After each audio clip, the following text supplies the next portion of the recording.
Okay, great. So we're ready? We're trying to figure out what causes it. All right, we're live. Maybe we should seek some legal advice. Martin, do you have anything to add?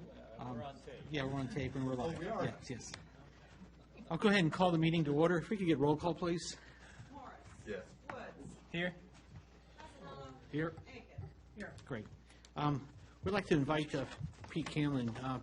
We invited him to come to at least quarterly meetings here to maybe just kind of bring us up to speed on some of the neat things going on in the county, and we can as well kind of enlighten you of what's going on here in the town. Great. Well, first of all, thank you very much for giving me the opportunity to come and speak to all of you and have a chance that we can open up a good dialogue with the county and the town, give you an update on what's going on from our side, and I want to hear what's, if it's okay with you, hear what's going on from your perspective, and what we can do as a county to improve the relationship, but also help you within the town limits, because obviously you're part of the county also. We want to do what we can to help. So I know there are several projects that are VDOT-related projects that, frankly, you know just as much as I do about those. So I wanted to stay focused, at least at the beginning, on the county projects. And we're doing a lot of exciting things in Prince William County as far as infrastructure goes. Infrastructure is an area that we need to really improve as far as our roads and as far as enhancing the quality of life in Prince William County. One of the items that I believe really will enhance the quality of life in Western Prince William County is the new Gainesville Library. New Gainesville Library is right on track.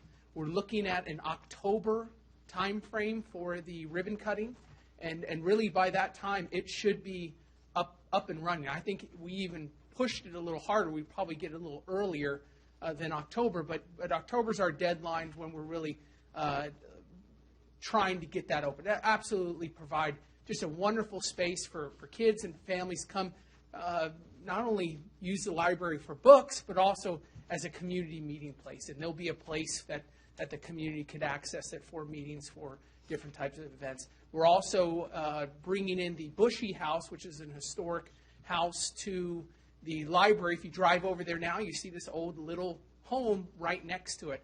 And so being able to bring in the historic aspects of Prince William County to this library is something very exciting.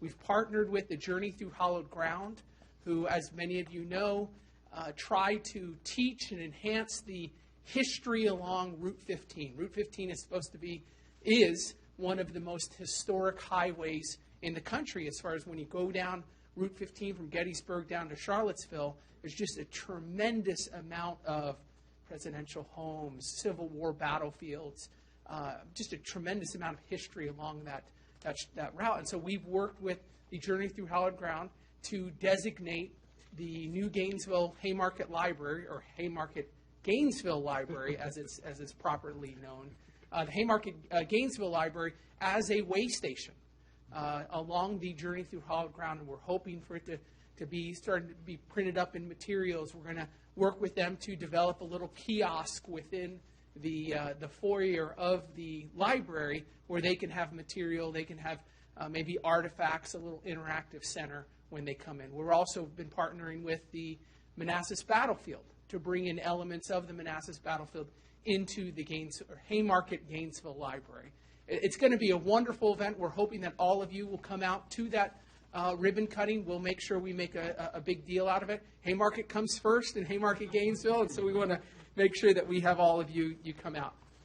As far as a couple of other projects, right now the expansion and the enhancements of Long Park. As many of you know, Long Park has had an issue with its water. Its water was tested for E. coli a couple times over the last 3 or 4 years. Basically, when that earthquake happened in 2011, it broke the well system, and it has not been able to perform up to where it needs to since then. We did have funding for that project. That funding right now is not in the fiscal year 16 budget for Prince William County. It's about $1 million project. We're going to work to try and get that funding put back into the fiscal year 16 budget. But as of right now, it's not in there. And I'll touch on the budget there in a second. We're also looking at the Cat Harpin Park fields. I know many of your residents play up at the Cat Harpin Park field. That is also something that is not currently in the fiscal year 16 budget. There's basically 6 fields left on Cat Harpin Park that need to be completed. We have funding that we got through Toll Brothers to complete 2 of the 6 fields, and now we're working on obtaining the funding either through the county or through other sources to finish the park. And so we're hoping to have that done by either through private funding or through county funding within the next 2 years. We also have coming up, we have the Harris Teeter that is being built on the corner of Cat Harpin and Heathcote. That is planned to be done this fall.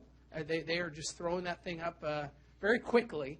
They're also looking to put in a gas station there, and we're actually voting on that tonight. And I apologize, I'm going to have to leave from this meeting to go over to the board meeting.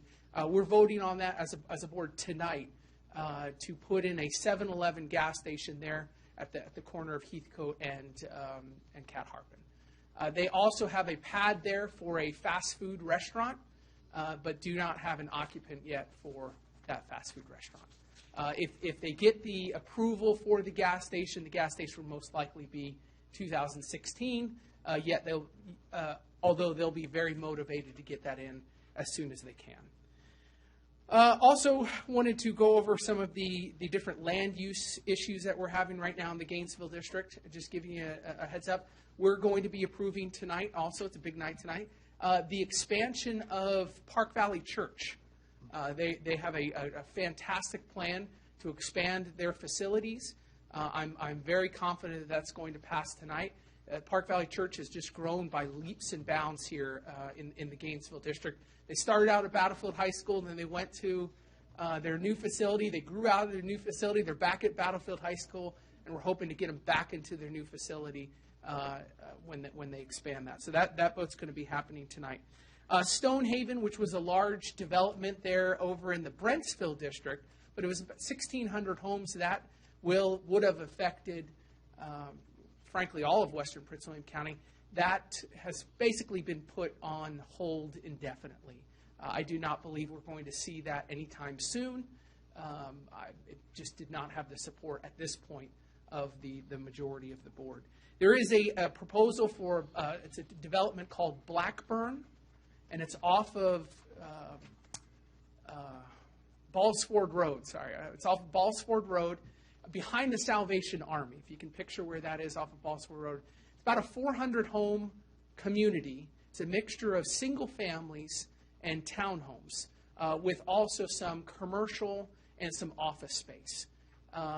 They are proffering to expand Ballsford Road from where it goes down to 2 lanes near the H.H. Gregg all the way up to Bethlehem, which it basically goes over that hill. And they're expanding Ashton Avenue, which goes down to 2 lanes by Coverstone, and they're going to expand that all the way out to Ballsford Road. They're also proffering to build an artificial turf field in the Coverstone area, which would be unprecedented in that area, and frankly, it would be unprecedented for a developer to build an artificial turf field in Prince William County. So there's some exciting things. We're still a few weeks away from that vote. It hasn't gone to the Planning Commission yet, but it'll go to the Planning Commission, and then it'll go to the Board of County Supervisors. Stop me at any point if you have any questions about any of these. Go ahead and let you finish. Okay, very good. Yeah. Also, we are about to start. We've started it already, but they're really about to start putting the shovels in the ground on the flattening of Log Mill Road. That has been a project that the county has been working on, well, before I got on the Board of Supervisors. Supervisor Stirrup is the one that obtained the funding. If you ever go out on Log Mill Road, make sure you drive carefully. But if you go the speed limit, even going the speed limit, you go over the hill, you're able to catch a little bit of air there. And there's been, unfortunately, several very serious accidents and several fatalities there over the years. And finally, the Board of County Supervisors was able to get federal funding to flatten that part of the road.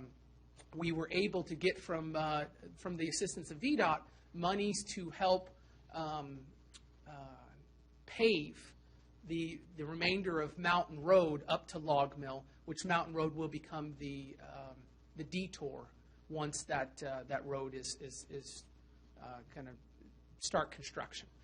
Basically, that road is going to be closed to through traffic, except for emergency vehicles, which they'll always allow through there. So police, fire will be able to access the mountain up through that road, but most of the residents will have to take the detour around, which will be inconvenient. It'll be about a 6-month project, but we're hoping to get that project started here very quickly and hoping to get it done in the fall. The Bi-County Parkway, right now, that's still an issue that is pretty much on hold because they're running their analysis. VDOT is doing their rank, and the NVTA are doing their rankings of projects, and we'll end up seeing where the Bi-County Parkway comes out with that rankings and with the priority. I believe that's, and then give you an update on the budget. What has consumed my life over the last couple of years. This time of year is always a fun time with the budget. The Board of County Supervisors last year approved the largest tax increase that we've had in 7 years in Prince William County. It was about a 4% average tax bill increase. Now, it's very important that you remember that word average, because average means there's going to be some people who are less than the 4%, and there's going to be some people where we see a much larger increase. Last year, the folks who saw the largest increases were those folks from that 250 to about 450 range, because that's where those middle to lower priced homes were the ones that saw the most activity as far as the sale of homes. And so they saw the areas like Sudley in the Gainesville district, Dale City down there on the eastern end, saw the largest gains in appreciation, in assessment appreciation. And so they were impacted the greatest amount as far as their tax increase goes. This year, the Board of County Supervisors advertised a tax rate of 1.122, which would be an average tax bill increase of 3.88%. Again, it's an average. I did this for one of my town hall meetings in Heritage Hunt, did a sampling of about 20 or so Heritage Hunt homes, and they saw a tax bill increase of about 9%. So it affects people in different ways. An average is an average, so obviously everyone coming together to come up with that number. Prince William County still has one of the highest tax rates in Virginia. One of the things that we do as a county, which I'm trying to get changed, is we advertise our real estate tax rate only. We do not do a blended tax rate where you include your gypsy moth, your fire levy. And so when you look at just our residential tax rate, it actually seems pretty low. But when you add in all of those other ones, which everyone else, for the most part, adds in and to give their blended tax rate, we then leapfrog most of the other counties in Northern Virginia. We are looking to do a lot of good with this year's budget. We are still following through with our police and fire staffing plan. With our police plan, we're looking to add 25 additional police officers. We're looking to finish up a lot of those road projects. Like I had mentioned earlier, we're looking to open the Gainesville and the Haymarket Gainesville and the Montclair libraries this year. And so there's a lot of good things that we're doing with the budget, and we're looking to approve the budget on April 21st. That's when ultimately the Board of County Supervisors will vote to approve the budget. Those are the exciting things we're working on right now. If any questions that you have about I'd be more than willing to answer any questions the council may have. Vice Mayor Aiken. Just one question about the ball fields out there. Yes, sir. At Long Park. The $1 million that you're trying to get, is that for drilling a new well or for putting in septic? Yes, that would be public water, septic, and sewer coming out there. Yes. Yes. Yeah, we had looked at scenarios where we would just try and build other wells. And in the end, we decided that we just needed to address this problem. We've been trying to go and do these repairs, and we've spent hundreds of thousands of dollars over the years in repairs, little fix-it operations that temporarily fixes the problem. Unfortunately, we're just to the point where too many people use those fields, too many people use the facilities. And we have tens of thousands of kids that use kids and parents that use that field every weekend. And it's just such a strain on a well system that I believe that it's very important to get public water and sewer there. Any other council members' questions? Sir, any update on the Dominion Power Towers? Well, we've got some, I think, other people here that might be a little bit more open to answering that question. We've had some very good conversations with Dominion Power, and we continue to work with them to try and figure out the best routing plan for the people who live in the Gainesville district. We've been very upfront with some of our concerns with the various routing plans, and we're trying to make our case to Dominion and ultimately to the SEC that we feel some of these plans would be too much of a negative impact on Prince William County, and are encouraging them to recommend another route that would be less impactful on the residents of the county. Like I said, Dominion's been very good to work with, and I'm not just saying that because they're standing right behind me, but we've had some very good conversation, and I'm hoping that ultimately will come with a plan that will be the least impactful to people who live out here. I'm glad you answered it, because I was going to ask if they have been responsive to the Board of Supervisors. Absolutely, absolutely. Ms. Johnson has met with most every person on the Board of Supervisors, and has always been very open to any concerns, any questions that we have. They've been very responsive to that. We've got a town hall meeting coming up here on April 8th. Where we'll also be talking about the Dominion Power Lines. It's going to be at Bull Run Middle School at 7:30. The main focus is the budget, but we're going to allocate time to talk about the power lines and the updates that we have as elected officials. I'll be attending. Delegate Marshall will be attending. Delegate Hugo, Senator Black, and Delegate Ramadan are those who are going to be in attendance. Thank you. So, thank you. I appreciate The it. 7-11 vote, is that looks like it will pass tonight, or has there been any opposition? There have been some concerns. Most of the folks that live in Heritage Hunt about headlights pointing into the Heritage Hunt community, maybe some increase on foot traffic going through the community to get to the 7-Eleven. And I believe the developer has mitigated most of those impacts by building fencing, building screening, making sure that the cars are pointed in a different way than right to their houses. They've done some great things as far as the architectural design of the 7-Eleven, as much as you can do with a 7-Eleven. And so I believe that it's a good package for the Board of County Supervisors to consider. Right now, my office is it's probably 10 to 1? Okay. I was going to say 10 to 2, but she knows better than me. It's been 10 to 1 in support of the, no offense to the town of Haymarket, but I know a lot of those folks get a little tired of driving over here to the Sheets each time they need to get gas. And so we're going to have that Harris Teeter there. I believe it's going to be a good spot for the gas station. I think ultimately it'll pass. Great. Good. Hey, Pete, thank you for coming. Really appreciate you coming. Absolutely. Thank you for inviting me. And looking forward to doing this on a regular basis. I would love to. Yeah, and maybe we can sit down at a table and have more of an informal conversation next This time. way I could get away quicker, though, if things get a little tough. But, Well, don't want to keep you too long, but any ideas about transit itself? Yeah, no, it's a great question. One of the things that we need to absolutely look at for Western Prince William County is how to improve our multiple modes of transportation.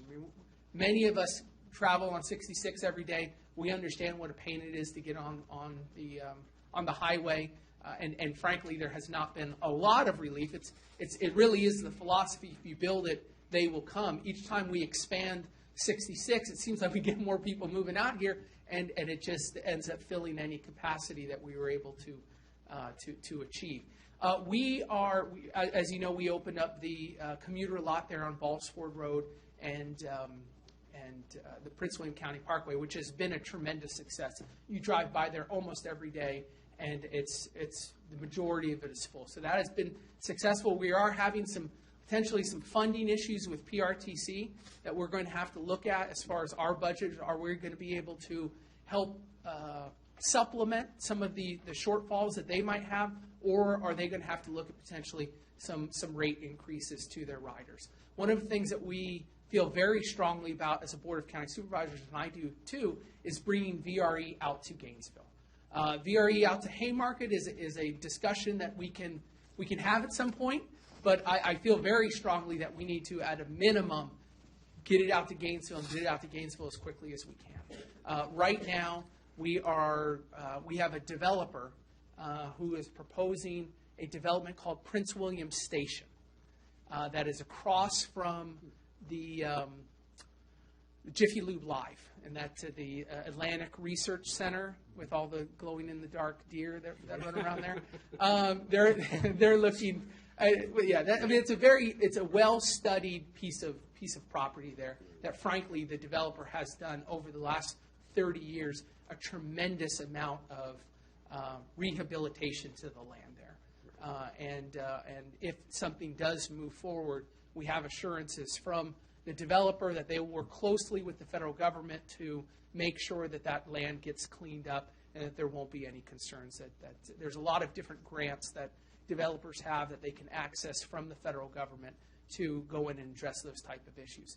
They are proposing, and this hasn't been officially proposed yet, but part of the preliminary proposals, proposing to proffer a VRE site there, which would really go a long way towards bringing VRE out here. It's one of those situations where VRE, we have it right now down to Potomac Shores. It for a long time was just kind of not really going anywhere. Well, then once Potomac Shores designated a spot for that station, then it happened relatively quickly. And so I think when the Board of County Supervisors can determine a spot for the Gainesville station, whether it be that location or another location, then it'll go quite a bit to getting that more on the fast track. VRE has that station kind of on their long-range plan, and we need to do what we can to move that in there. That's going to be extremely important to look at. They're also looking at bringing Metro out here. Now, that's obviously a much longer-term project because they'll need to get Metro out to Centerville first. There's many different steps to getting out. It's quite a distance from the Nutley branch out to this spot. So that is in the long-range plan, kind of those in at the state level to bring that out here. And so we're hoping that with the commuter lots, we're hoping with the VRE, and then ultimately the Metro. That would be good. As many of you, I don't know if you've had VDOT come in. I'm sure you had to talk about their expansion of 66 and the express lanes that they're planning on putting there. That has really been a surprising development for me. One of the arguments that many of us had with the Bi-County Parkway was one of we should be spending our dollars first on addressing 66 because most of the complaints that I get are an east-west problem in Prince William County, not a north-south problem. Mm-hmm. And I was very encouraged when I saw that they have now seems like they're putting on a fast track. It seems to have risen very high on their priority list, actually expanding capacity along 66. It's very exciting seeing the emphasis that VDOT has put on the western end of Prince William County. When you look at the tremendous amount of dollars that VDOT has put, the 66 expansion, the 1566 interchange, the 2966, the Linton Hall 29, and now the other elements of the 66 expansion as far as the express lanes. VDOT has spent a tremendous amount of money in western Prince William County. A lot of it, I'll give a little plug to Senator Colgan, who fought very hard to get a lot of those transportation dollars out to this area. And so we're seeing the benefits. It's something that we absolutely need. here in western end of Prince William County, we grew exponentially over the last 15 years, and frankly, we grew way too quick for the infrastructure that we have. And you see that in our roads, you see that in our school system, you see that with our police force, and the need to be adding 25 officers each year is because, frankly, we didn't have the infrastructure to support all of the houses that were approved here in this area. So we're hoping that this is we're going to continue building out the transportation infrastructure, and that this is going to be the start to a lot of other avenues when it comes to increasing modes of transportation in the area. Great. Matt or Kurt, did you have any comments? Yeah, sure, go ahead. First of all, I appreciate you coming. I really do. and Absolutely, taking thank your time. I've had several residents ask about what is the status of the Cabela's and that whole Peterson thing over there. I actually had about 5 people ask me yesterday. So do you have any latest updates on that project? Yeah, Cabela's has been put on a county fast track. And so we're really looking at a situation where they're going to start breaking ground here in the next few months. And I don't know exactly when the ending completion date's going to be, but I would assume it's going to be within a year or so. It really has been remarkable looking at how quickly that has been approved and gone through the county planning and the approval of the Board of County Supervisors. There's obviously going to be some potential delays because there's something there right now. And so I'm not exactly sure how that's going to work out and whether that's going to impact the time frame that they want to have. But any sort of impacts that they do have, it's not going to be coming from a county side. I mean, they've been given really a fast track on opening up. We see it as a tremendous benefit for the people in Prince William County, bringing jobs here. We saw a similar type of success with the Elite shooting range, where it was something that we targeted as a benefit to Prince William County, bringing jobs, helping the economy, expanding the tax base. And so we were able to put that on a fast track also, and have seen a tremendous amount of success from that facility. Right. The only reason I ask is because having had that plant there, Yeah. I mean, as long as I can remember, I grew up here. Any type of environmental study on cleanup, I was just curious. So, but it's Yeah, good to hear it's on the fast track. Yeah, I don't know about the cleanup, but that's something that we'll definitely, if there were any environmental concerns that they have. That was not brought to us. That wasn't in the staff report with this project. But I'll follow up to see if there potentially has been any other environmental concerns with that project. All right, thank you. No, great Anything? No further questions. Yeah. We don't want to keep you late. Well, Yeah. Well, Sure, I would. absolutely. Are there any concerns that the town has? Anything that we can do as far as a county? And maybe it's not something that you can answer right now, but please let me know if there's anything that I can do as your representative on the Board of County Supervisors to help the town council's voice, the town's voice to be heard to the county. Anything that I can do, I would love to come back and provide more updates. And next time I'll be able to tell you how much your taxes are going up next time I'm here. But I really appreciate the time. Great. Thank you. Thank you very much.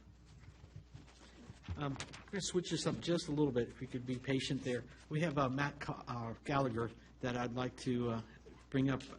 Matt is an applicant on our BZA, and we just thought if you wanted to say a few words. We know that this wouldn't take but a minute or two. Prepared a brief speech. Hope you don't mind. I'll talk for a long time now. No, my name is Matt Gallagher. Thank you very much for having me come in today. As I mentioned, next Monday night is a bad night for me, as my wife actually has to go in for a medical procedure. So I appreciate you welcoming me tonight. Yep. As mentioned, I've been a resident of the town for about just shy of 10 years now. I moved in here in December of 2005 when work brought me down here. I've been extremely active in the town in many capacities or in the area, both as a baseball coach, and more recently, I think my life, where I spend more time than my regular job, is as a Boy Scout leader, where I'm active in 3 different local units as well as at the Bull Run district level where I serve as the Health and Safety Coordinator for the Boy Scouts of America. I'm married, 3 children, live 2 doors down from Mayor Leake, a few more doors down from Mr. Aiken, so certainly well known, I think, in the neighborhood, but I'm happy to answer whatever questions or concerns you have about me. Yep. Any questions that go around the table? Mr. Woods? Just talk a little bit about your interest in being on the BZA. Sure. Frankly, I was asked. Sure. I certainly know a little bit about this background. I grew up actually in local politics up in New Jersey. I've served in political roles before. I've held, I cringe at saying this with him behind me here. But I have grown up and held a number of positions in local municipalities in the past when I lived up in New Jersey. And I've moved away from it as I spent more time with my kids, and certainly just want to be able to serve and help where needed. Okay, great. I was going to ask where in New Jersey? Oh, I'm sorry. Oh, yeah. Did you have a question? Mr. Bell? Go ahead. You got a busy schedule, so it shouldn't be too problematic to get to a meeting every so often, I would think, right?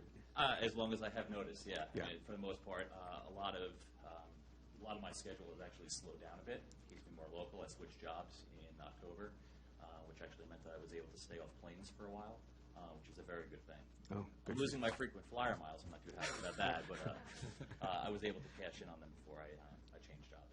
But it should be, as long as I have notice and understand what regular schedule is. And I know the BZA comes with maybe not so normal a schedule, but with notice, certainly I can accommodate. Great. Great answer. Thank you. All right. Mr. Aiken, or Vice Mayor? Nothing for me. All right, great. All right, thank you very much, Matt, for coming up and speaking.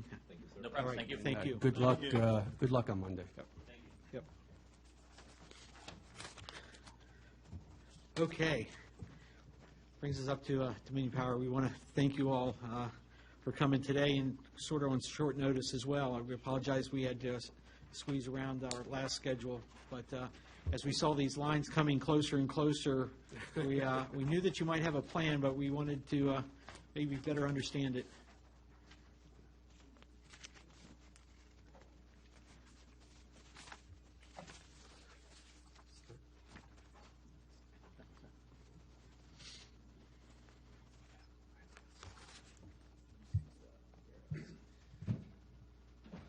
Okay.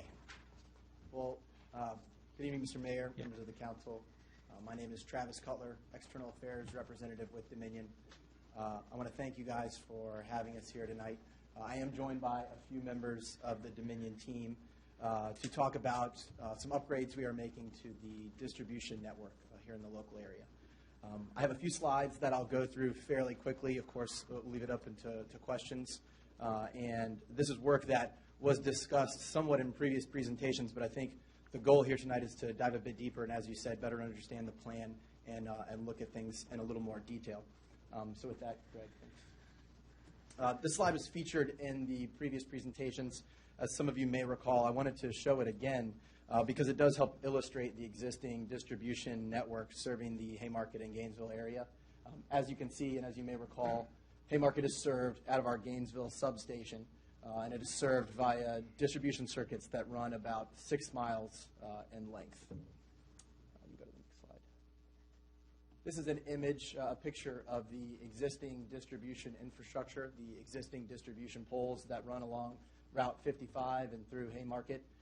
What the upgrade involves is replacing these poles with ones that are slightly taller. Greg, you can go to the next slide.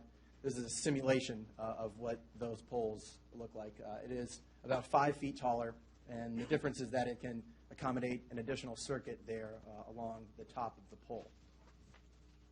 And this is, these replacements are just a one-for-one pole replacements. We won't be ending up with any more poles along the route. It's just swapping them each one by one. So every pole would be replaced? Right. Okay. And what do you take out the old ones, you cut them at the bottom, you pull them out? How do you do that?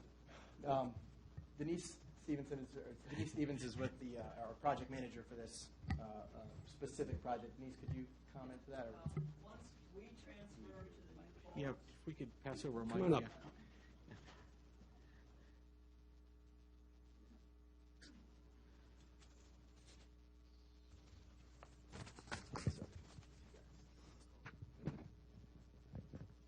Once we transfer to the new poles, we'll cut off the poles just above the communication lines out here. I think you have Comcast and Verizon out here.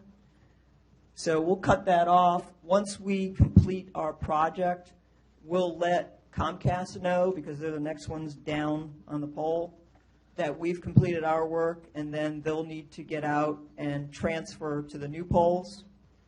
Once they complete their work, then they'll notify us and Verizon, and then Verizon will need to come out and transfer their lines. And once Verizon is done, they'll notify us back again, and then we can come out and pull the poles. So they're actually pulled out? Yeah, they'll be pulled out. Okay. Now, is there a projected time frame for all of this work to be done? We hope to get through the project up past 15 in the August, September timeframe. And then, like I said, we'll have to go through that process of notifying the other companies and getting them off the poles for us to come back out and pull them out.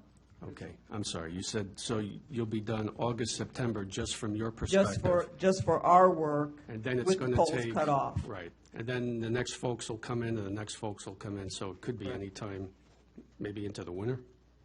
Or would it be quicker than that, do you think? I would say, it'll go into probably 2016. Vice Mayor Aiken. I can see, I see people already doing that out on the outskirts there, and where there's just dirt side road and that sort of stuff, so it's easy to put a new pole in. Oh, sorry. When you get to the town itself, especially right out front here where we've got the brick sidewalks, there's no place to put a new pole. The old pole has been bricked around. Do you dig a whole new hole and fix the brick around it and then pull the old pole out later? Or how do you handle that in the place where there's really no area to put a no pole in easily? Yeah. I'd have to see the exact location, but if something is surrounded by brick and there's no other place to go around it, like another grass area, a strip, maybe a foot away or a couple feet away, we could move the pole that much over, depending on what we have on it. If there's nowhere else to go, we would have to, in that case, we would pull up the bricks, set the pole, and then replace the bricks around it again. Once we pull out the new pole, we can come back and reset the bricks at that old location. You can see right out front here, we've got several areas, just downtown, that is the sidewalk and the streets are so tight, there's just no room for the dirt area there. Right. Further out from, still in town, but a block away, it's easier. Yeah. But right here in downtown, it's the hard area. Yeah, this is a tight area when we get up to this location. And then once we get a little past that, it's a lot easier because we got a lot more grass area. But it will be tight going through here. But, like I said, if we have flexibility and we could move it a few feet one way or the other, that would be our first choice. If not, then we'd have to, remove what's there, put the new pole, and then replace what was there. Thank you. I think Joe. No, go ahead, Matt. I'll wait. Yes, ma'am. What about the traffic impact? What time are you going to be doing these polls? Because it's with the bridge out here, and it's just in getting people through town. A lot of people are detouring through here. So is this going to be a middle of the day between rush hours where you're going to have limited time? Is that going to be pushing it back? You're going to be doing weekends, nights? I mean, exactly, because we get a lot of complaints from our citizens, and rightly so, about the traffic. And I think most people have enough foresight to look down the road. But in the meantime, I'd just like to know how traffic's going to be impacted. And have you all thought of that? I'm sure you have, I would think. Yeah, we go through here with under a VDOT permit, and the hours, they restrict us to hours. And I believe it starts at 9:30 to 3 o'clock. So we're off the road. We don't get on the road until 9:30, and we're off the road probably by 2:30 or so. They'll start packing up to leave. Thank you. That's a pretty narrow window, so it's not very, that's why it's going to take so That's long why it to takes so schedule. long. Yeah. So, I'm sorry, can I go, Mr. Mayor? So, the poll, first of all, I'm concerned about where Steve was going about some of the damage to the bricks and the sidewalks and everything being put back in kind. Now, are you coordinating that with our folks here in town, our town engineer or anything like that? Maybe they can help you with figuring that all out? Yeah. In fact, I was actually thinking about that. Once we got into the town and we started getting up to this location, I do want to get with your engineer. We've talked before when we just getting started, but I do want to keep in contact. Okay, that way. So that's good. That's helpful. I mean, it would have been nice to see the plan ahead of time and the schedule, but it is what it is, and you do have the buy right. But I'm concerned also, so what you're saying is you're going to take the existing pole out, and you're going to hold up, I don't know how you do that, but I guess the wires kind of hang there for a little bit, and then you bring a new pole, put it in, and then you jack up the lines? No, the new pole will actually sit right beside the existing pole.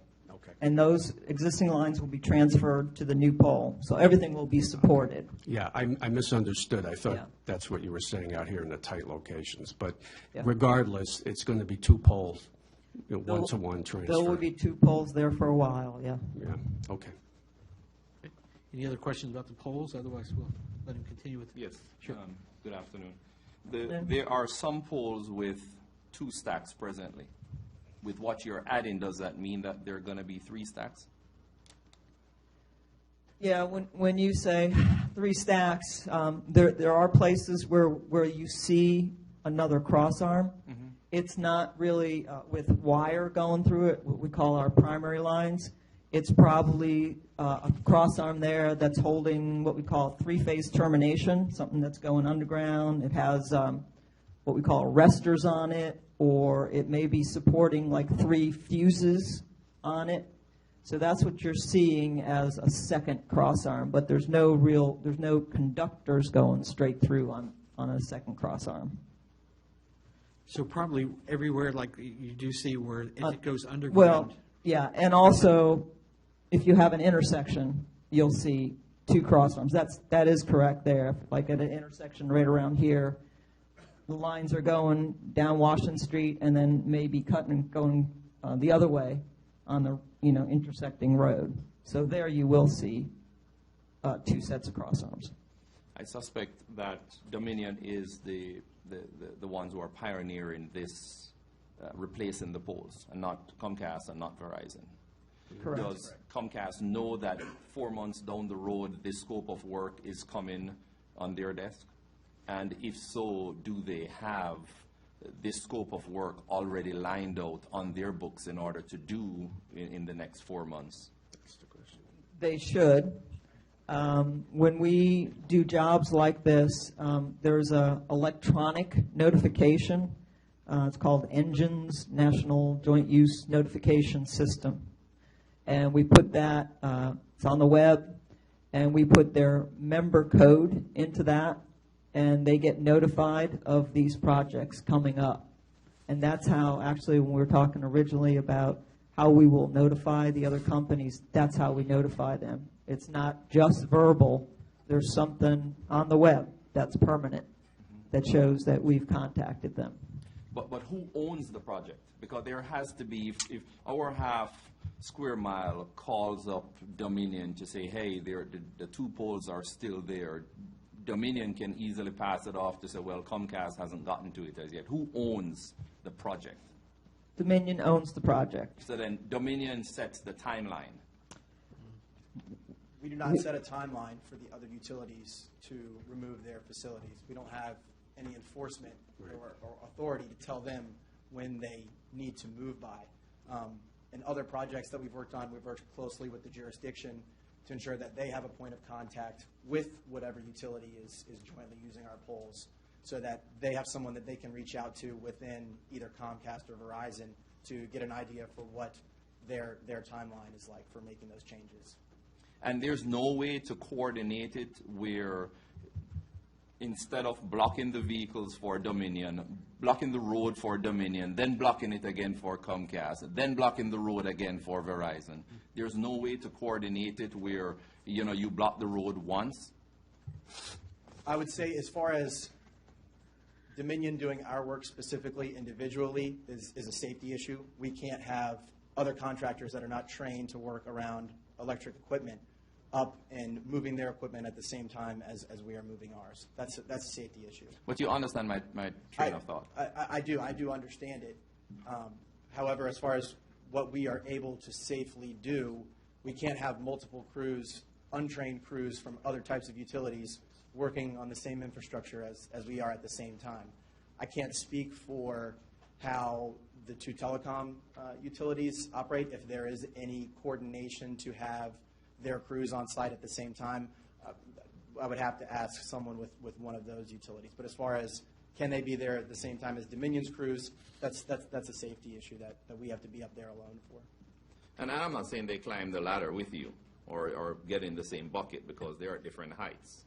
But it seems as if there is, it's very apparent that there is very little communication between Dominion and Comcast, or that there isn't like a liaison that you can tap on to say, hey, this is the person who communicates between the two different entities. They are. We actually have an entire group dedicated to joint use, coordination, communication. So we have several people in the local office in Herndon who have points of contact and counterparts with the other utilities so that they can coordinate and communicate beyond what's entered into the online system that Denise mentioned. So that's sort of, the online system is sort of how everything is organized, but there is a lot of interpersonal communication between the utilities and established groups whose job it is to make sure that we're working together as efficiently and quickly as possible. But there's no accountability. Basically, there's accountability on your side. Dominion is going to come and do their work, but you have no way of enforcing. We have no ability to enforce them or no authority to institute any sort of punishment or penalty for any delays that they may experience. So it is highly possible that those double poles could stay there for as long as a year. I'm hesitant to speculate because I don't know what the Comcast and Verizon queues look like, but I'd be happy to work with Brian or staff to find points of communication or points of contact with those utilities to make sure that we start coordinating as early as possible. That would be a good idea. Good point, And Chris. logistically, the way that these wires, obviously you're putting 3 new wires down, but the existing wires, are they just transferred from one pole to the other? In other words, you're not restringing them, you're just literally moving them, is that correct? Correct. Yeah, the wires that are there will just transfer to the new pole. Right, and once yours is all off, you cut it down to the next, for the next level? Correct. Okay. Martin, I believe, had a question. No, we covered it. Okay, great, okay. Any other questions regarding the polls? If we, Power outages? There you go. yeah. Are there going to be any significant power outages or very minor intermittent? Intermittent here and there. Wherever we have something underground, we're going to have to splice into the cable. So in that case, we can't do that hot. The overhead work can be done hot, all energized. But when we have underground, we can't work that hot. So we have to kill that underground. So there will be locations down the road. Maybe primary services go into a transformer. If we have something like that that's going to a commercial business, we can arrange. It'll be case-by-case basis, and we can arrange with that company or business at that location to do a nighttime outage. What about residents? We can do that also. I don't think there's most of the services for residential are overhead out here, but there may be some occasionally that go underground. In that case, what we do is first we'll talk with the homeowner and say, hey, we're going to have an outage. It may be for 3 hours, 4 hours today. Between such and such time, we'd like to do it. And a lot of times they'll just say, I'm at work, I don't really care. So it'll be a case-by-case basis to see if we can those we like to do during the day. Well, some neighborhoods are all underground. Like, for instance, where I live, there are 60 homes, and it's all underground. So, and a lot of people work from home during the day. So how much lead time are they going to have to be prepared for an outage? And when will you communicate that? And how will you communicate that? Yeah. If it's a large area with many homes, we will send out outage notices, and that'll be at least a couple weeks before we do it.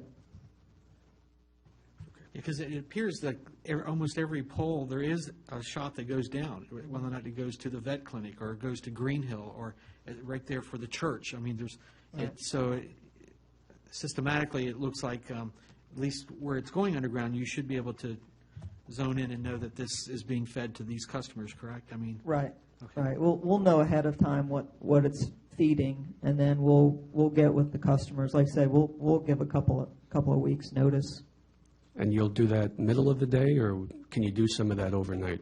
If Like you said, if they for the can commercial. deal with it during the day, that's our preference. And again, part of that's safety.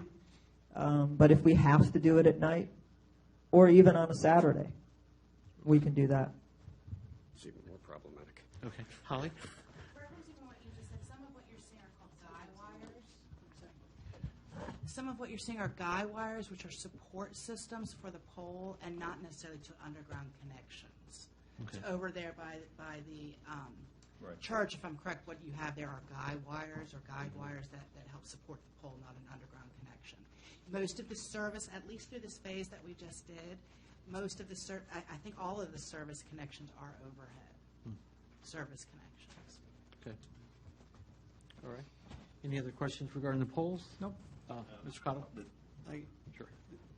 The only other thing I would say, suppose you have somebody in a community with medical issues. Maybe they're on some type of apparatus that, I know they have battery backups, but will that be taken in consideration too? Will you work with individual homeowners that may have some type of health issue and say, hey, I can't be without power?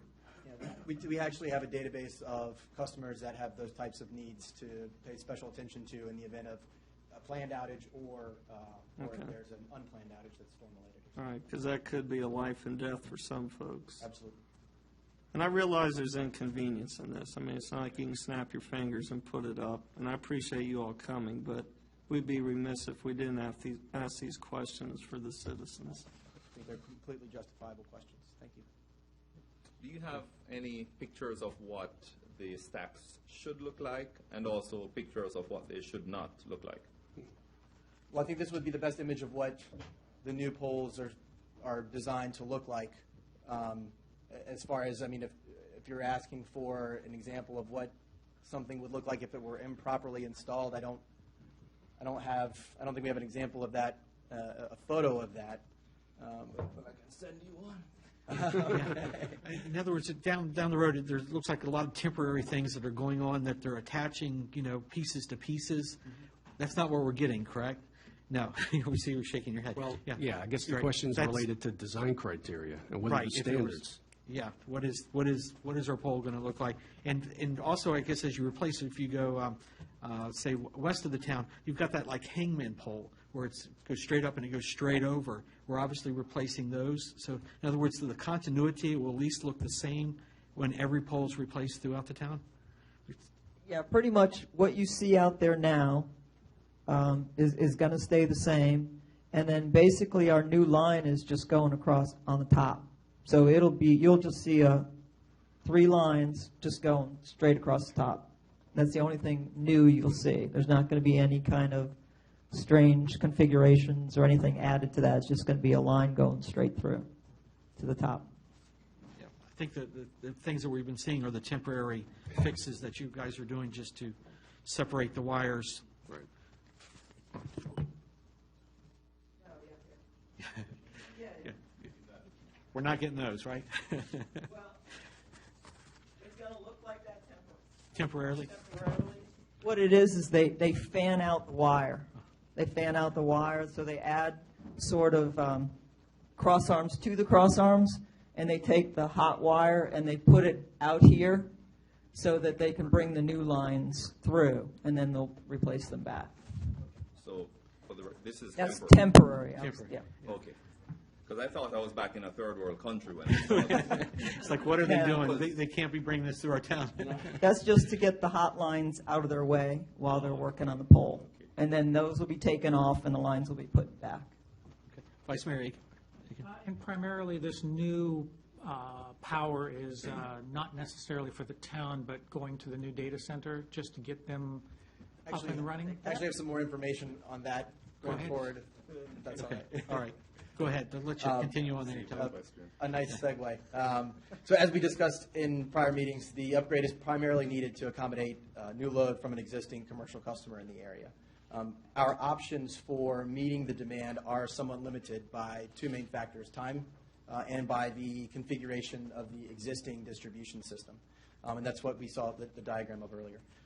It would not be possible to secure easements and construct a new distribution circuit in completely new right-of-way by the time the new line is needed, by the time that this additional load is coming online. So we determined fairly early that we needed to co-locate along existing infrastructure. And due to the geography and the way the system is currently constructed, the current architecture, adding to the existing circuit along Route 55 was identified as the best solution to meet those. The time constraints for the upgrade exist because we must accommodate additional load from an existing facility. And I think that may be something that wasn't emphasized enough in some of our previous conversations. Load from the existing facility will be onto the grid towards the end of the summer, which is when our planned deadline is for our planned goal for in-service. And I think we use the term, I know we use the term bridge power in some of our previous conversations. And so what's included in that bridge power is additional load from the facility that is currently operating today and currently ramping up load. But the new distribution circuit will also accommodate incremental increases in load from facilities that are not yet built. So when I'm saying bridging power, there's an element of that, a portion of that is coming online at a facility that is already standing today, and then incremental increases from additional facilities that are planned to be built.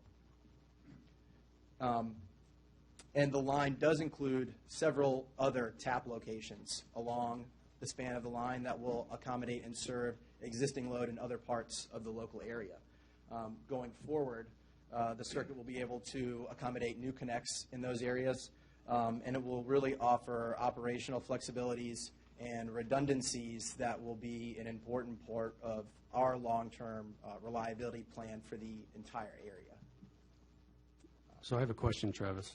So you're saying that this isn't a home run, the line itself. It's not a home run directly to the west side of 15. It is not unstopping. Right. It doesn't go nonstop. There are several tap locations. All right, do we know what those locations are? Yes. Could you share that with us? Yeah, there's one at Larapinta Court and one at Route 29 on the east side of Haymarket. Larapinta Court. Yes. Is that right? Yeah, that's that abandoned road that comes off of Lee Highway, right there at the on-ramp there. It's not there, and it's an abandoned gravel road now. All right, but there are no other taps from there to 15? Is that right?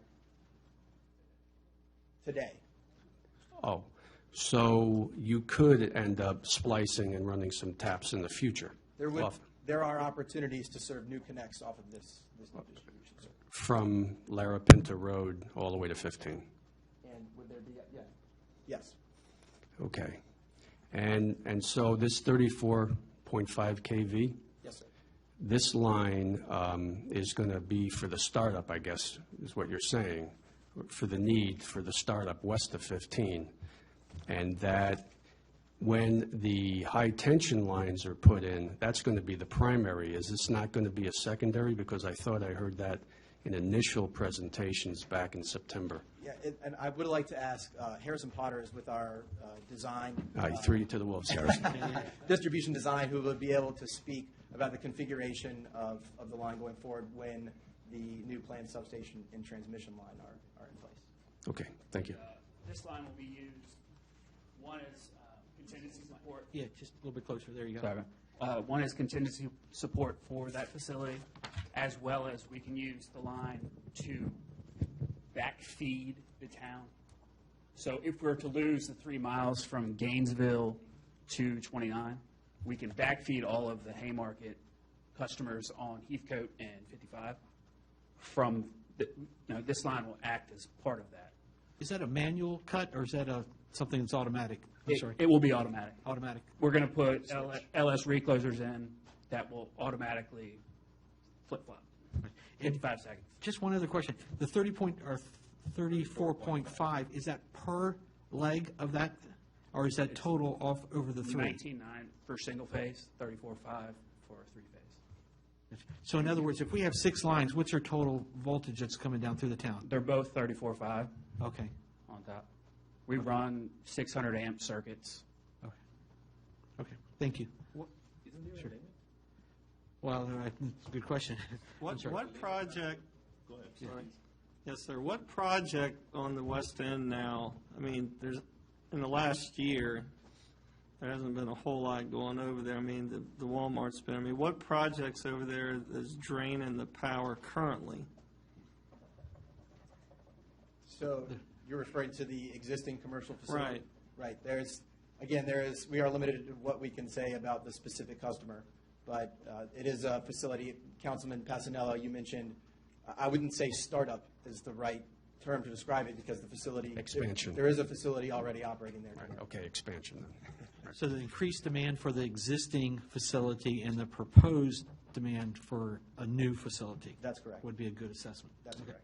I guess the next question is, when will this be brought to light?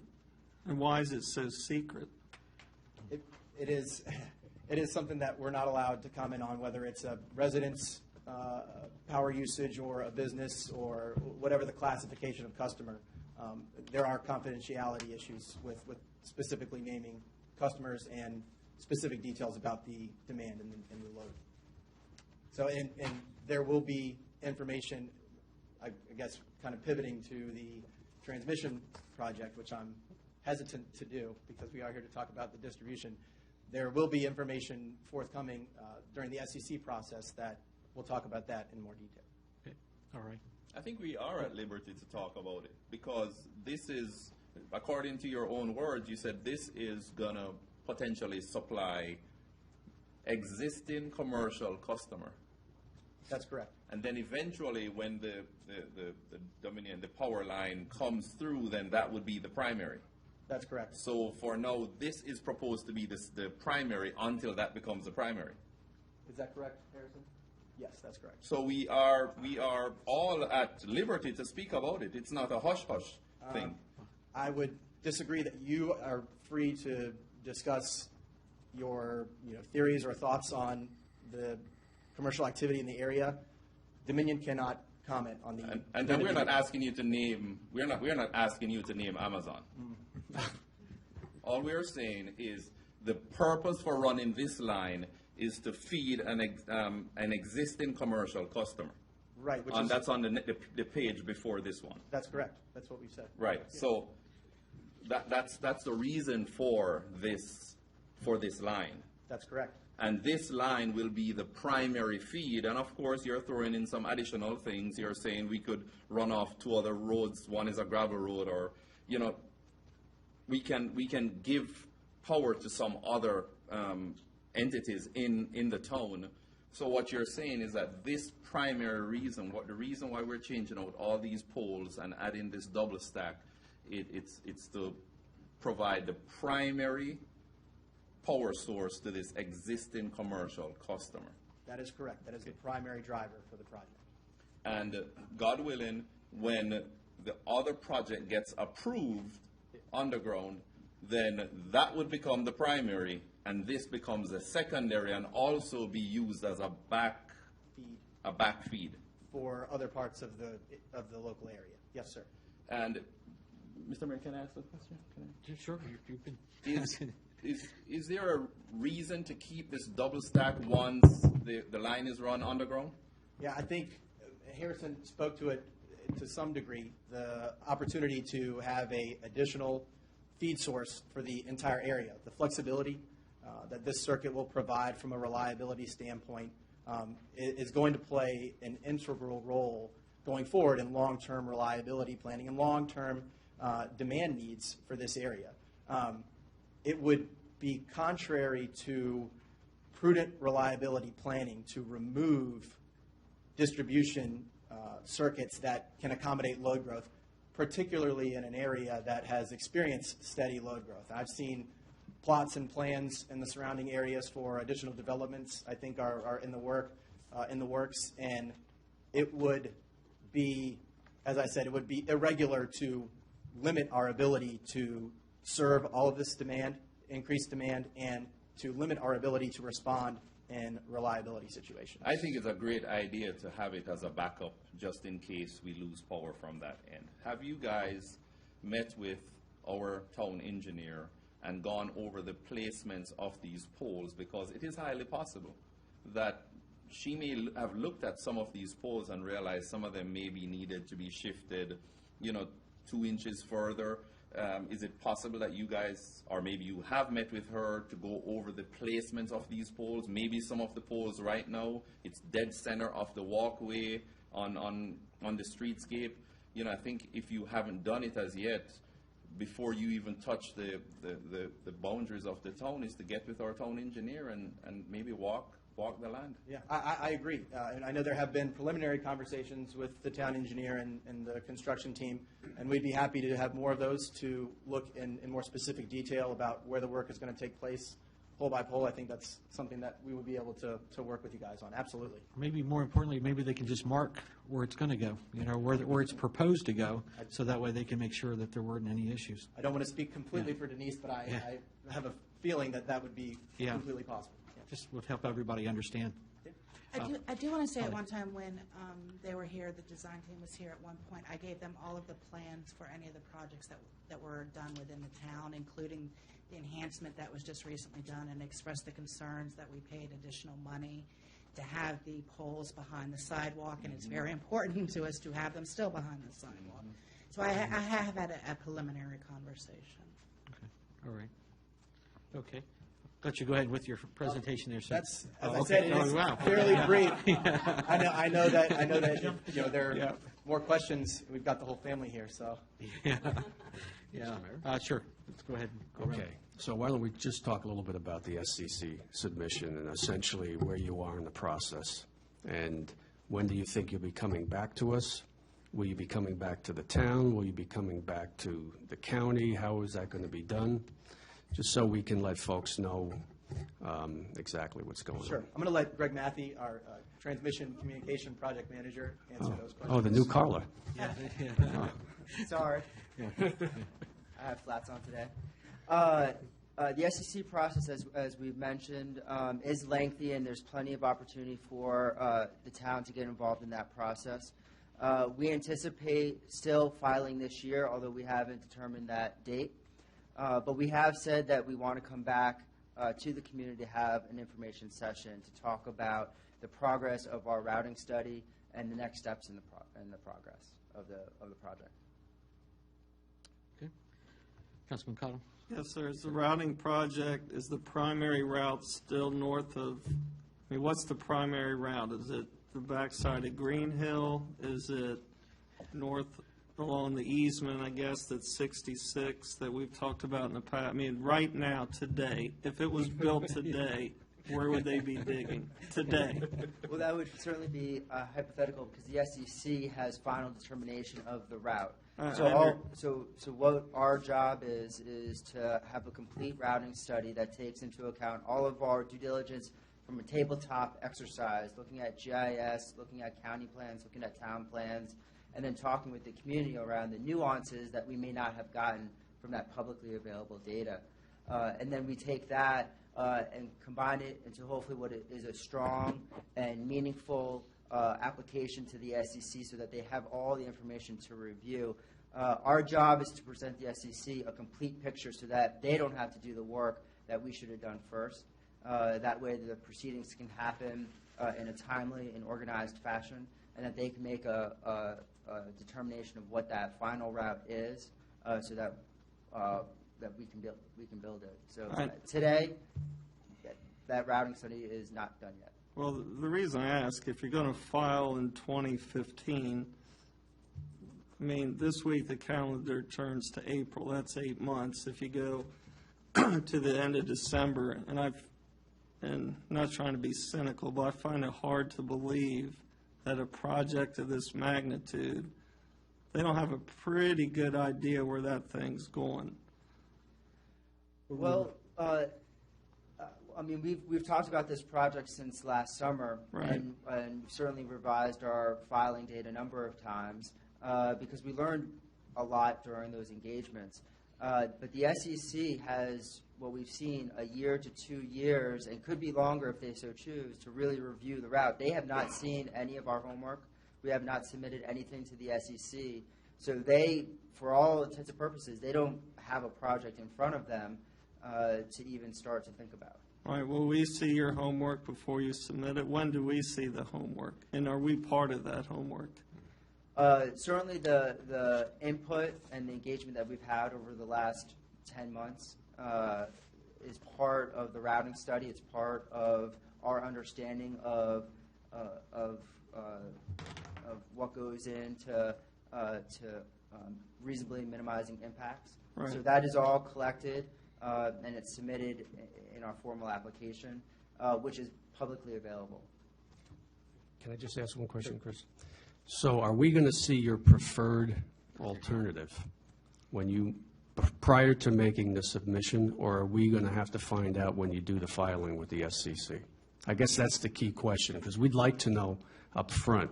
Frankly, this could end up being a double whammy for this town. We're getting the double stack, and then potentially something that could influence the town with these high voltage lines. So, I mean, there's a great concern.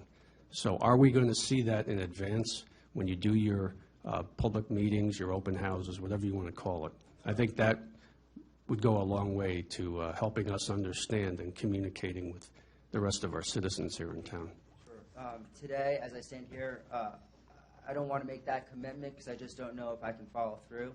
The purpose of the open house is as an input to our routing study. So if we do go back out to the community, with trying to make a determination without the full picture, I just don't think that would be the best step moving forward. We've kind of seen how that's played out, so we want to make sure that we go in, talk about all the routes and what we've learned through that study with the community, with the town, and with the county, and get their input into it.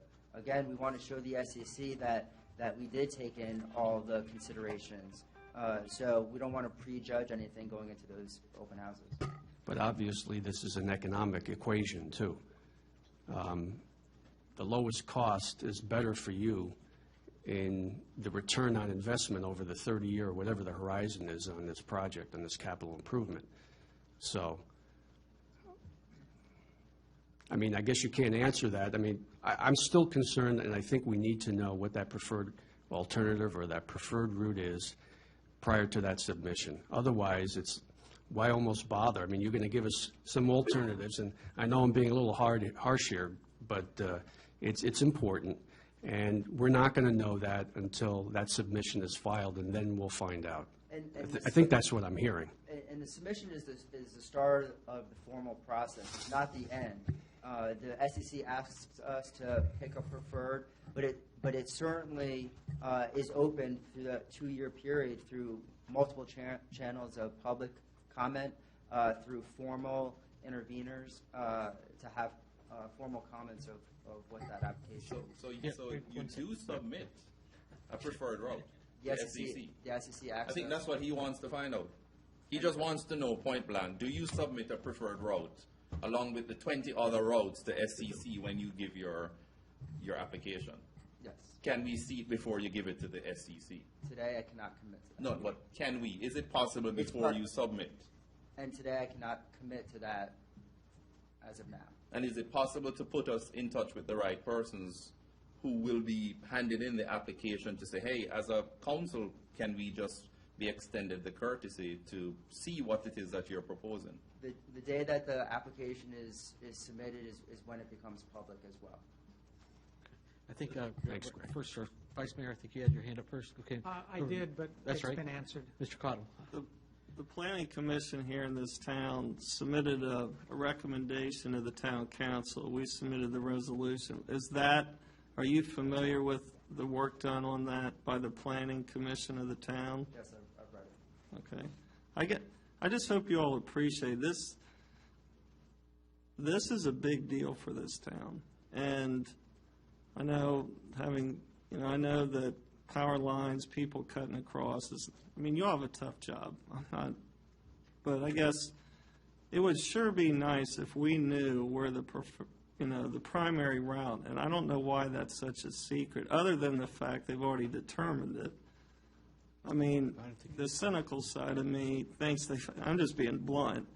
They already know where it's going. I don't understand. As a school teacher, when I give homework, you know the submission date. You know what the parameters are before it's submitted. You know what you're being graded on. I don't understand why, as a town, we can't know ahead of time. In other words, it's really too late for us once you submit. At least what you submit, we don't like it, then what choices do we have? And I think the SEC process, again, it doesn't preclude you from getting involved. So I can certainly bring that recommendation or that question back to the project team. But again, the SEC process is meant for involvement. It's not just a two-way between Dominion and the SEC. It's not the end of the review. It's just the start of the review. So there's plenty of opportunity for the public and for the town to get involved in that process. So I just have one more and I'll shut my mic off. So in theory, could we invite the SEC here to speak to us? In theory, would they be willing to come? Is there any precedent where the SEC has been asked to come to a local municipality like us where we could just get a different perspective? Once they get the case, you can put a submission in for a local hearing versus one in Richmond. Thanks for your time. Yep. Thank you. I just want to make it clear why I'm asking, the questions I asked before. There is a perception of Dominion being very deceptive in our community. If I can go back to close to a year ago when we first started meeting, you came to us first with one proposed route and asked us for our opinion. And we asked you to go away and to do proper research. And the next meeting you had with our PC, you had 3 proposed routes. The next meeting at Battlefield High School, you had 7 proposed routes. And there is the perception in our community that you guys have not been very upfront with us. And we could change it. Even from this meeting, we could change that perception by you guys going back, doing your homework, and coming alongside us and showing us, hey, this line has to run. There's no doubt about it. There's no doubt about this double stack. We're just trying to see how's the best way we can put the double stack in and better our residents. There is no doubt the huge towers, they need to go in. We need the power. But there is a way to do it.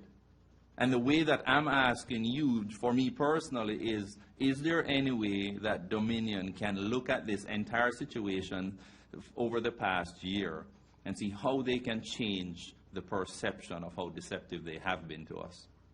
And if you're willing to do it, we'll come alongside you and help you, because the residents, they're asking us the questions. So we can come alongside and tell them, hey, we've done it with VDOT. We have 4 projects going on right now, and there's very few people asking a lot of questions because we're giving them the answers to say VDOT is coming to us. VDOT is answering the questions. They're trying to build the bridges as fast as possible. They're getting in touch with our town engineer. Our town engineer know them by first name basis. So we are that link for you to help you to get out of this perception that you look deceptive to our residents. And we're here to help you. Appreciate that. Thank you. Any other questions from the council? No, thanks. Martin? No, sir. Mr. Woods? All right, great. Any other questions for us? Yeah, okay, all right. Thank you. All right, thank you very much. Thanks, guys. We're going to go ahead and take maybe like a 5-minute break here, and we'll reconvene at 6:30.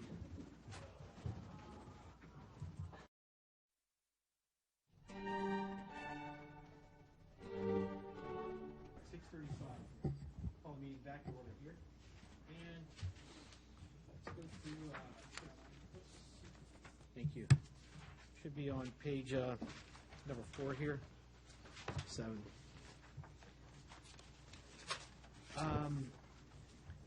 First of all, just to let you know, I reached out to Dr. Stewart of Haymarket Baptist here in town for an invocation. I'm just waiting to hear back from him, if we've got a confirmation from him.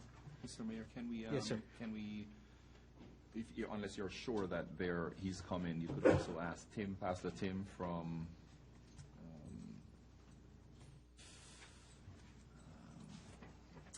The church that meets at Pace West. Oh, sure. Just to be on a standby too. Absolutely, yeah. I'll definitely reach out. He's in yeah. town. I think it would be good capitalizing on the guys who are in town. Absolutely. Oh, yes, right. Okay. Yeah, hopefully the idea with this that they would only have to speak maybe once every 2 years. And I think we're almost on chart for doing that. If you could reach out to him. Yep, absolutely. Okay. Next thing is our minutes for acceptance. So if we have any things, we'll let Jennifer know. Anything that glared? Nope. Okay. Moving on to our agenda items, we have our budget amendment from our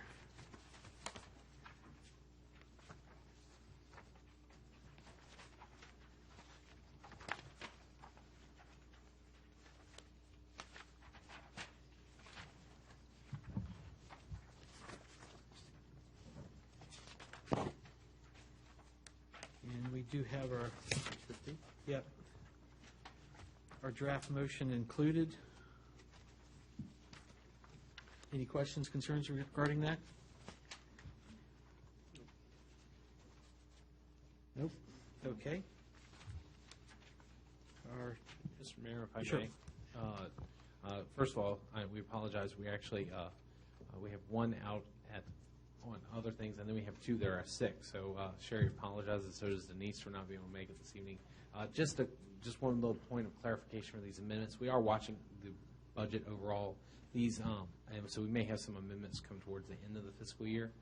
However, these are just amendments of moving funds around to cover a couple specific expenditures. Okay. So the reports actually pretty much state exactly what these are for. So, all right. I just wanted to add that if no one had any questions, but just to clarify. And just to clarify, there won't be anything new presented to us between now and the council. No, if Right. we have any additional budget amendments, the finance committee would we're going to try to wait until the end of the fiscal year to make any kind of decisions. One last time. Okay. If it's needed. All right. Sounds like a consent agenda item to me, unless anybody has any questions. Can that be done under consent? Budget amendment, do we need a roll call? Okay. You could do A roll call vote? You can do a roll call vote on consent agenda. You just do a roll call vote on the entire consent agenda, and that would record the information that you need to have, which is how each member voted. Okay. All right. There you go. I just Okay. wanted to make sure that the budget, sometimes budget stuff has to be directly voted on, I thought, but maybe not this one. I just, something in the back of my mind was just saying, If it amends the budget by more than 1%, you have to advertise it. that's right. It doesn't look like this would be more than 1% of No. $1.6 million budget or $1.3 million budget, whatever it is. Okay. Okay. Thank you. Our next item is our treasurer appointment. Any comments there, Mr. Henshaw? The report is in your agenda. This is actually hopefully just taking care of business. We've been very pleased with Ms. Wilson's progress since she's taken over as the acting treasurer. I'm sure, I don't know if Councilman Passanello or Vice Mayor Aiken have anything to add, but we feel like this is the appropriate approach, and so I'd highly recommend it. Okay, so we have a draft motion for that as well. Would you like to speak for us? You do a very good job. Well, I mean, it's very simple. I think Sherry has been doing a very good job, and I would like to see her continue. I think it's a great opportunity for her. It's a great opportunity for us.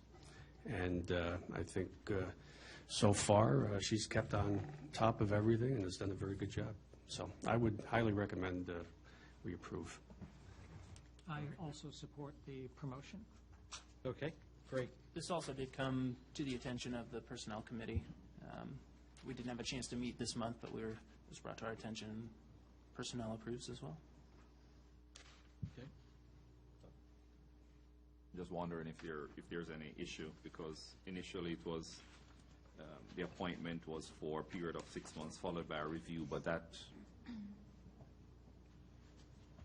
Been kind of going through, using the 6 months as a review, and we've had no issues or concerns that would say otherwise. So we feel very confident about the recommendation. So maybe the question, Chris, from you is that, is it a documented review? Is that what you're asking? yes, I just To a wanted to certain make sure extent. that we are protected, because it is stated a period of 6 months. So, that was the reason for, at this time, council is being asked to appoint the position, and that's what we did. We appointed the position as acting treasurer for a period of 6 months, followed by a review and permanent appointment upon a satisfactory review. So is there documentation that there is that proper review to cover ourselves, that the review has been done, it's documented, and then we go forward with the recommendations? Councilman Morris, I think brings up an excellent point. What I would say is during the time, we've been using this time for a almost review to give Ms. Wilson an opportunity to actually function in this capacity. What I will do between now and the next council meeting is provide a written recommendation that summarizes basically the review and some of the benchmarks we've been looking for. Very good, very good. We have the nod of Mr. Martin over here. So that sounds, that will be great. Okay. Yep. I'm sure it'll be a glowing review, too. All right. Yes. Question. Martin, did you have the opinion on having this as a term appointment? For treasurer, yeah. Good question. Your appointment should be for an indefinite term. Okay. All appointments should be for indefinite terms. But aren't all of these renewed with each new council in September? There's that verbiage in the charter that says that we Right. should do the That you chief should do and the reappointments clerk. and when you when you come into office. The issue with that, and that's fine, you can do a reappointment, but the issue, if you do an appointment for a term of years, that changes arguably the employment relationship, and instead of being an employment at will, it becomes a contract that can only be terminated for cause, and so we don't want to create that impression that it's an employment contract terminable only for cause. We want to maintain that at-will employment. So it can be indefinite, but with every new council sort of reaffirming it? Correct, yeah. So, for example, yeah, when you appoint me, it's for an indefinite term. It's only for the duration of your term of office. The next council can redo that process. Of course, yeah, I'm free and easy as the wind blows in terms of being at will. You can, get rid of us at any time for any reason or no reason. So it's that's the way it is. Thank you for reminding me of that. Yeah. I like to know. I like to look up at this sort of Damocles over my head every once in a while, and it's the same thing. Okay. All right. Great. So moving on here, our Board of Zoning Appeals, we had Mr. Gallagher present or come tonight. Did we reach out to the other two? I believe it's Mrs. Yes, exactly. Joe, did you? I reached out to Ms. LeConte. I haven't heard back from her because I wanted to introduce myself, and also find out if she's coming Monday, because I think it's unfair. If she's not going to be here Monday, I think it's unfair to Ralph. Oh, yeah. That we don't, that we push it off even further or Yeah. decide not. Would you like me to Right. yell across my deck and ask her? Would you Yeah, please? I will do that. Wow. Mr. I was going to say, I'm actually in communication with Ms. Conte. We're meeting on Thursday morning just to decide, kind of go over a little bit. I believe our town clerk has actually met with her already once. We're going to just kind of go over a little bit what the BZA does. And as far as I know, she's planning on being at the next council meeting. Okay, great. That was one of the reasons Mr. Gallagher had come tonight, because he couldn't be wasn't here for Monday. So most everybody already knows about it. So it's going to come down to us voting for 2 out of 3. Is that how it's going to come down? Unless another one comes in. Well, I in the mean, meantime. we have 2 positions. We have 3 candidates, if you will. Currently 2, correct, for two positions for three candidates, correct? So we will knock one out, for lack of a better coaching term. I mean, only 2 out of the 3 are going to get, we're not going to create a third position. No. I don't think we can. That's per state law. Right. Okay. I just want to be clear on that. Can I make a suggestion? Yes. So we've met with Matt this evening, and we'll meet with Laura. Laura? Yeah. I'd suggest that we meet with Laura first, and we move, or not move, depending on that, and then we consider Ralph, because Ralph is already on 2 boards. So I think that would be fair to get those new voices in town. And if it's determined that, you know, we don't want to move forward with one of those 2, then we move, I think, with the other. Thoughts? Okay. I disagree. In my opinion, yes, Ralph's on several boards, committees, whatever you want to call them, but he has value added. He's one of the few that actually understands what the BZA does because he's been through a meeting and a zoning appeal. The last thing we want is a bunch of novices on the board, too. And I don't see any reason why Ralph shouldn't be reappointed since he's got the experience. And he was a big help with the power line stuff. Him and Bob came up with that document that's just excellent. They put a lot of time into that. We've had some differences in the past, but at the same time, they got the best interest of the town at heart, and I think that it's in our best interest to keep them on these committees and keep things stabilized with people that know what they're doing. So I think we should choose between the 3 of them, but not necessarily exclude one of them because of his experience and participation on other boards to consider the other 2 before even considering him. Okay, we'll round table this around. Mr. Cottle, do you have any comments or? Well, I mean, I just want the most qualified people who do have the town's best interest. The only thing I would say, if we totally use novice, then I shouldn't be a councilman because I've never done it. Yeah. So there is an element of which. But there were experienced people on council to help you. Who? That was serious. Yeah. David and I. Yeah. It's not a total changeover. But you would still have the chairman, so there would still be continuity. I guess I'm for getting more people if he's the most qualified, but I don't know anything about this lady. She may have. I mean, I was impressed with Mr. Gallagher. I mean, he's served in public office, so I would say if she doesn't show up, then we can't keep just pushing this down the road. We have to make a decision. So if she doesn't show up, to me, it's pretty clear cut. I mean, I guess we could, you know what I'm saying? But I think the more people we get in, I just think we need to be careful because,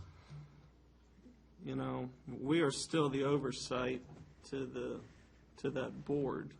So They make recommendations, but it's not like they're acting independently. So that's just my take on it. Actually, Mr. Mayor, can I Yeah, jump in? you're next one around, if you like. Sure. Now, the Board of Zoning Appeals, I think they've met once in 7 years. Right. We had that one appeal, and Mr. Vanderpool handled that case for you all. They are quasi-judicial. They actually make decisions. They're not judges, obviously. Most of them aren't even attorneys, but they're making a decision based on facts, and they are, to that extent, independent of you all, like all judicial bodies are. Their appeals go from the BZA to the circuit court.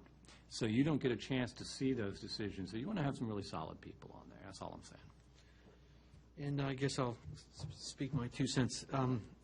They're again about the qualifications too. I look at, I've seen sitting at this dais in the time that I have, new people that have tried to either get onto the board or committee and were turned down, and we never see them again.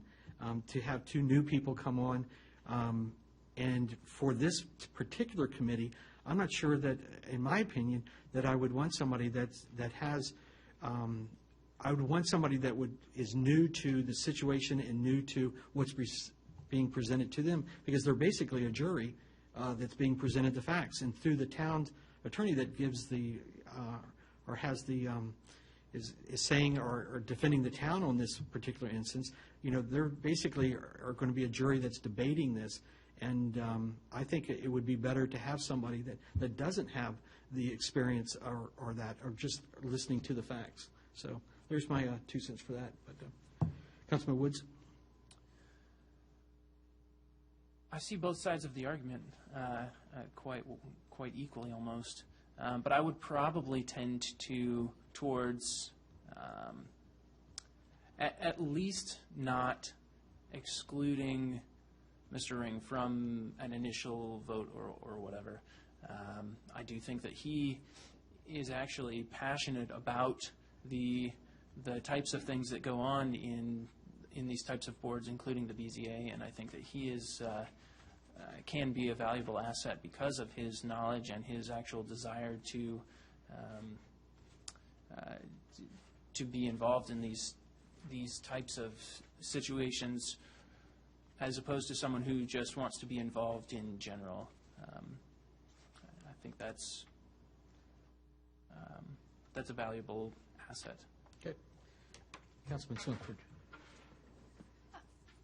I think that if Laura doesn't show, then that's also showing us that she's truly not interested in the position. So if she can't show after several attempts of contact or give us a reason why she cannot come, then I'd be afraid that she also would not be able to attend the BZA should there be one. As to who comes and goes, everyone can have a personal agenda. I'm going to reserve my vote for that night. I'm not sure that I have anything against any of them at this point. There is something to be said for someone being fresh and not having any preconceived ideas or notions about a situation that might come up in appeal. But like I said, for me, I don't know Laura, so I don't have anything that shows me qualifications or interests or why. So part of that for me is whether she will attend or not. So. Okay. And just for she has met with you, right, Jennifer? She came in. Did I hear that? Oh, okay. Did she give you any background as to why she would like to do this or what her background is? I happen to personally know Matt Gallagher, so I know what he's been involved with, and even though I missed his meeting, but I don't know anything about her. No. So, I mean, I just have concerns about that because. Well, I think like anything, we go out there and we try to encourage the citizens to get involved. We go and as we've gone door to door, all of us at this table, we try to get people to get involved. And this is a good, I guess, a stepping stone for getting involved in the town. And maybe if she doesn't, if the BZA doesn't work out for her, there are other boards that she could participate on. There's still positions open on the PC and the ARB. So that, we could, maybe she'd be interested in being involved in one of those as well. So I'd hate to lose anybody in the juggle. Exactly. Like a lot of times, I know with Matt's schedule and with his involvement, in speaking to him prior to him submitting his application, we have so much time to give each of us, and for him, he thought that would be a good place to be plugged into the town. Mm-hmm. I think we owe it to them to give them the opportunity to prove themselves. Right. And if it turns out that Brian meets with her and he has a good feeling concerning her, then he'll forward it to us and we'll get to be introduced to her. And but if there's a no-show, I agree with Mrs. Swinford. We've given her enough time to respond. Right. Yeah, I think there might have been a little miscommunication there in the past of the expectation I'm of being resuming there. judgment for. Yep. Okay. Good. All right. We all were novices once. Sure. One of the things, I think actually Councilwoman Swinford actually pretty much hit the nail on the head. you actually have a good problem. You have 2 positions on BZA, which doesn't meet that often, but yet you all want to get more people involved. You have 2 new people coming to, and then one looking to get reappointed. You also have a total of 4 positions across your various boards. To me, I think we're just 1 short more than we have 1 too many.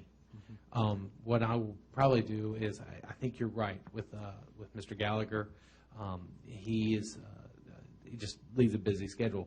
From talking to him on email, and I think most of you will even know him.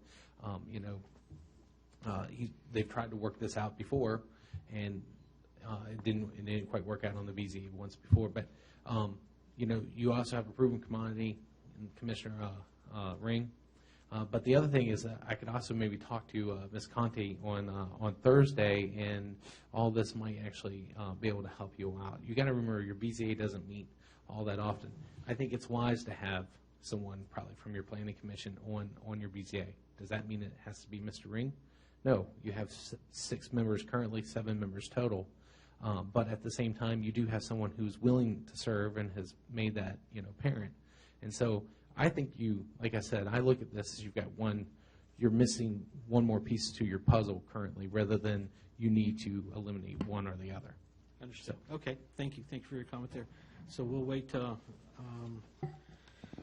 council. Sure, absolutely. So just from a process standpoint, how do we proceed next week after we interview Ms. LaConte? What's the next step then? You would be a motion on the floor. It would be a motion to, pardon me? Can I speak to that? Sure, Mr. Mayor? absolutely. The process that the circuit court here uses is that we nominate 3 names, and we put them in the order we want to see them on that. For each open position, you nominate 3 names, and you say, we provide a draft order for the circuit court to appoint the persons that we want. And in my experience, I generally pick the first name on the list. And so what we need to do, and I will draft those motions for you, or work with your clerk to get those before you. It'll be, I move to nominate to the circuit court the appointment to the BZA position ending on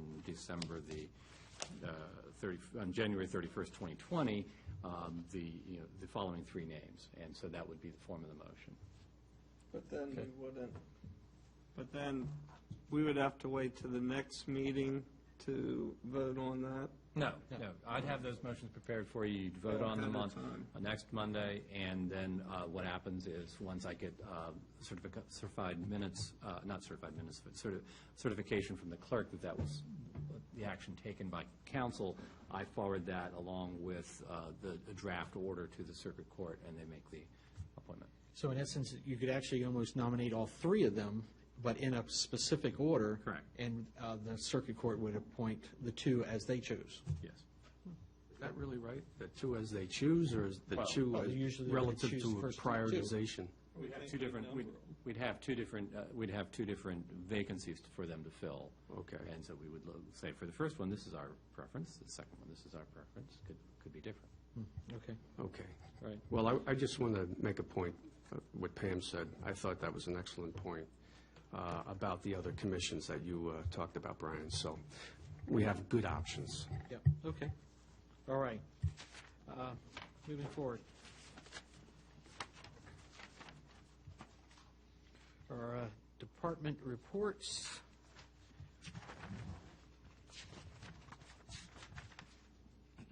We have our building officials report.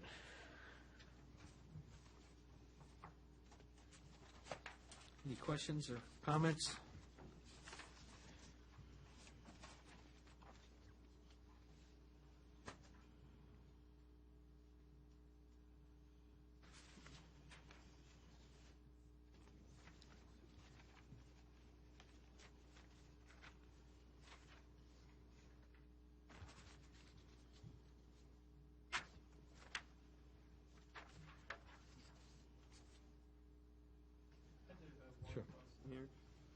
I don't know if this is the right place to ask it, but I'm thinking about it.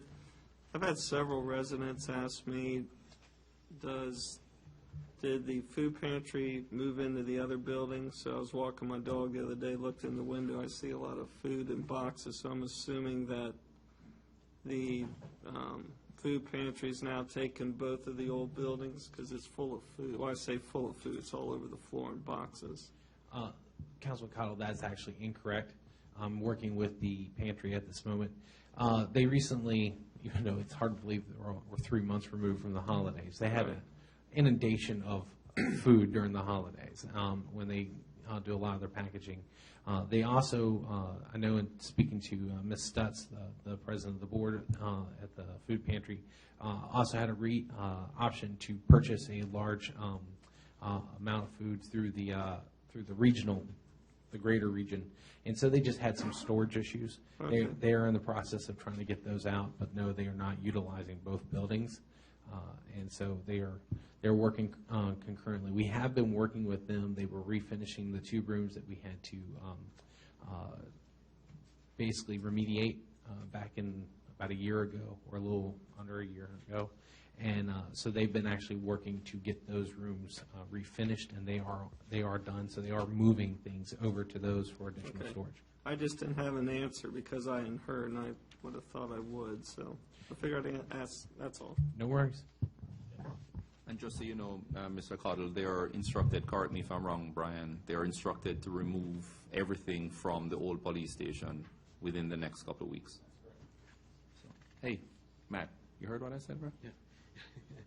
On the other side of the diet. Thank you, Councilman Morris. All right, moving on to our town engineers report. Yes. Not so much what's in here, but I do have a question. Did we get a chance to look at these electronic speed signs any further? Any idea?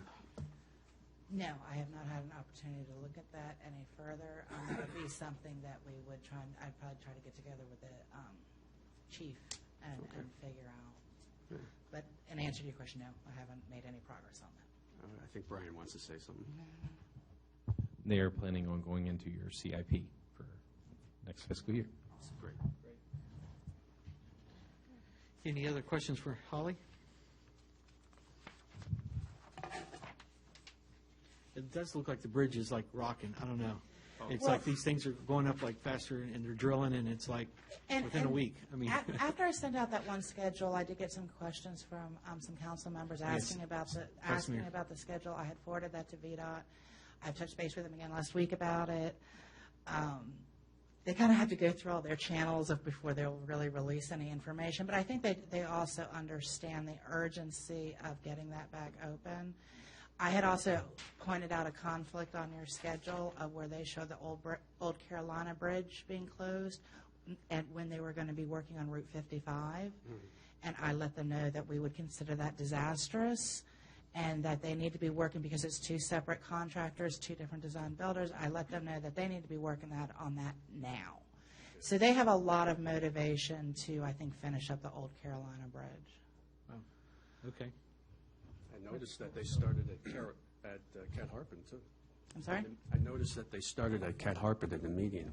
Well, with some of the winter weather, we've been getting reports of when they were supposed to be, are allowed to do lane closures, and I've been receiving them for weeks on end with nothing happening, I think partly due to the weather. So I think that they're also, because they're held to a strict timeline schedule as well, where their liquidated damages are a lot more than what we had on our project. So they're motivated to finish on time and to be throwing people at it to get it done as fast as possible as well. Okay. Any further questions for Holly? Okay, thank you, Holly. We'll move on to our police report. That'd be page 29.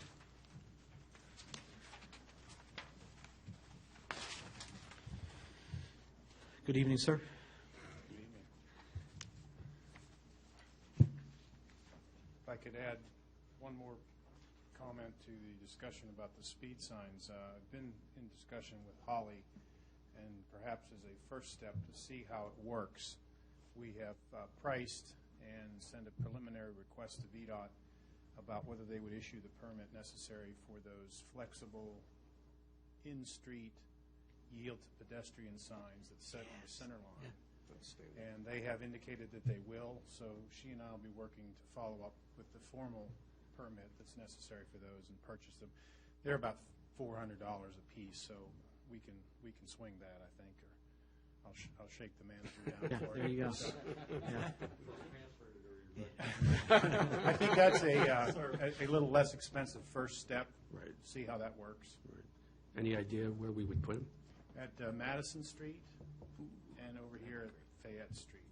Wonderful. You'll make, I know Chuck was, yeah, asked about that a couple years ago, asking why can't we get this done? So, and Most of the time it's time more Yeah. than anything. It's just, They're somewhat resilient. I think we need to be prepared that there'll be periodic Damages. needs to, replace them as 18-wheelers, and those, I think I know who will win the battle. So, yeah. Did I hear you correctly, $400? yes. That's the stand that's somewhat resilient, both faces of the signs.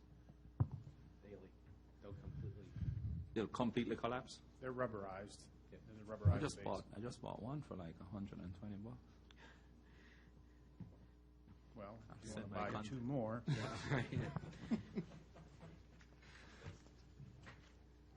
Yes. I don't really have anything else to prepare or to speak to. I wanted to mention, in case that you're wondering, the issue of the ballistic vests. That was one of my early priorities, and finally able to, I think, go forward on that. Prince William County rebid their vest contract, and the process was written in a way to allow the smaller jurisdictions to ride their contract. And we just finally had that briefing, and the product, I think, is a very good product, a very comfortable product, which is really why we're motivated in going forward. There was some monies obtained 2 years ago, and new vests were bought. The sad fact is 2 of the members don't even wear those. They're just too heavy and uncomfortable. And the technology has evolved rapidly, especially with things from the Middle East, the military. The money's there to advance the technology, and then it trickles down to law enforcement use. And this product is the result of that. So the plan is to, with the monies that you hopefully will reappropriate, purchase 2.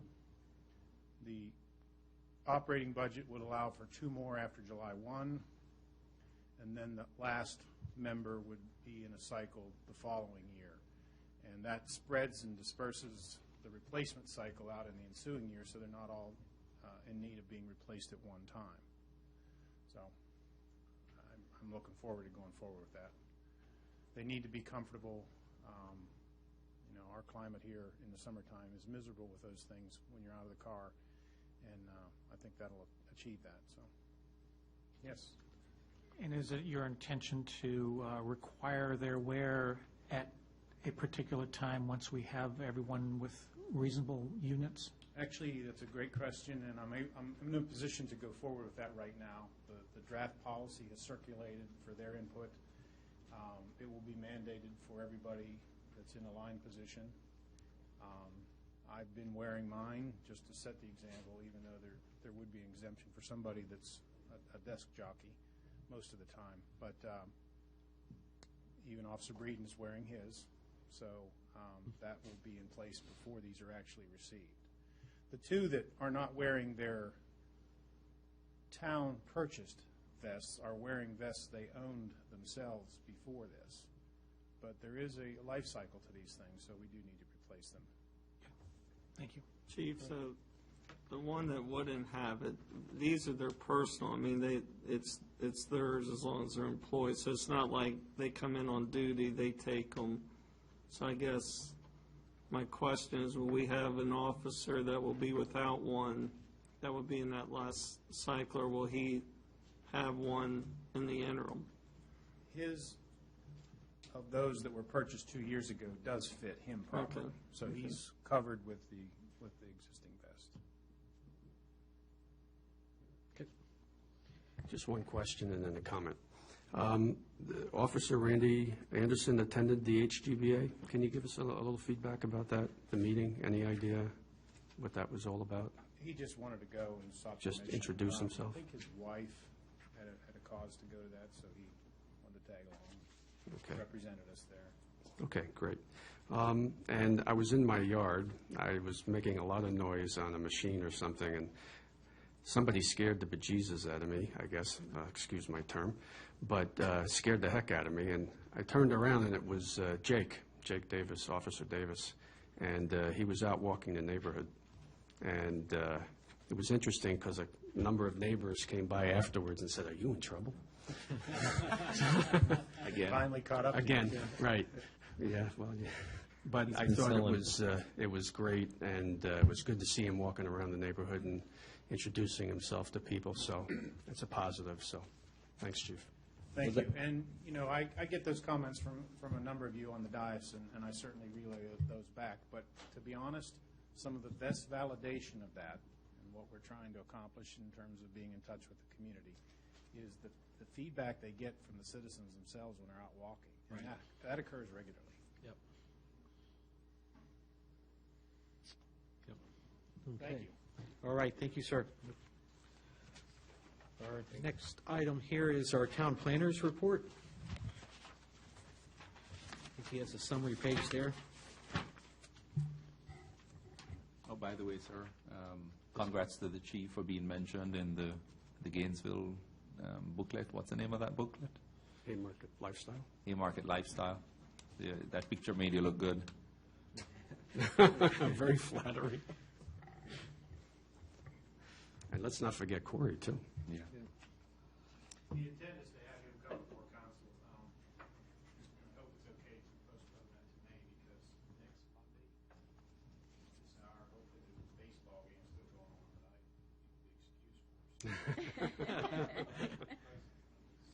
I need the excuse for it. Fair enough. All right. Any extra tickets, Chief? Not to go backwards, Chief, but I saw the letter here from the Mount Pleasant Baptist Church, and you attended that. Was there anything with regard to the community that you wanted to tell us about? I know they asked you to come out and share with them, and it was around the time when the Ferguson situation was going on. Well, it was a great opportunity for the purpose that it was put together, and I certainly enjoyed the dialogue there. There was a lot of young folks in the audience and members and parishioners of the church, and it just opens up those avenues of communication that otherwise might not exist. Do you know if our local high school have career days where our officers may have maybe in the past participated in? Carrier days. Yeah, career. Yeah. Sorry. Well, that's actually what the content there speaks to at Gainesville Middle School. Apparently that program is ending this year, but this year Officer Jason Davis has twice gone, and they've asked for one more appearance day before the end of the school term, where he speaks to, they basically schedule multiple classes of these middle school students to come in and listen to him about policing and law enforcement. And obviously from the feedback, you see that it's very well received. So I think it's a great opportunity for an inroad that we might not otherwise have. Okay. But to your knowledge, we haven't done anything with the high school. I think Battlefield does do one, though, a career type day. Career. I believe they do. So that might be something career. I think in the past they've actually had a program there that's criminal justice oriented that was a They do have Fairfax classes. I officer. just don't know Yeah. the extent of it all.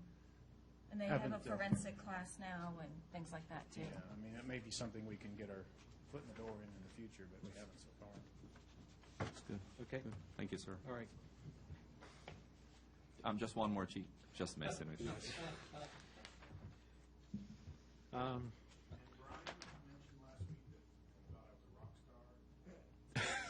it's only because they haven't met Councilman Morris yet. There you go. Oh, yeah. Unbelievable. Okay. The accent does it all. Our town planners report. We have, of course, our Earth Day event coming up on the 11th. Yes. Okay. Also, did we ever get any other applications in for the other events that are going on? Do we know?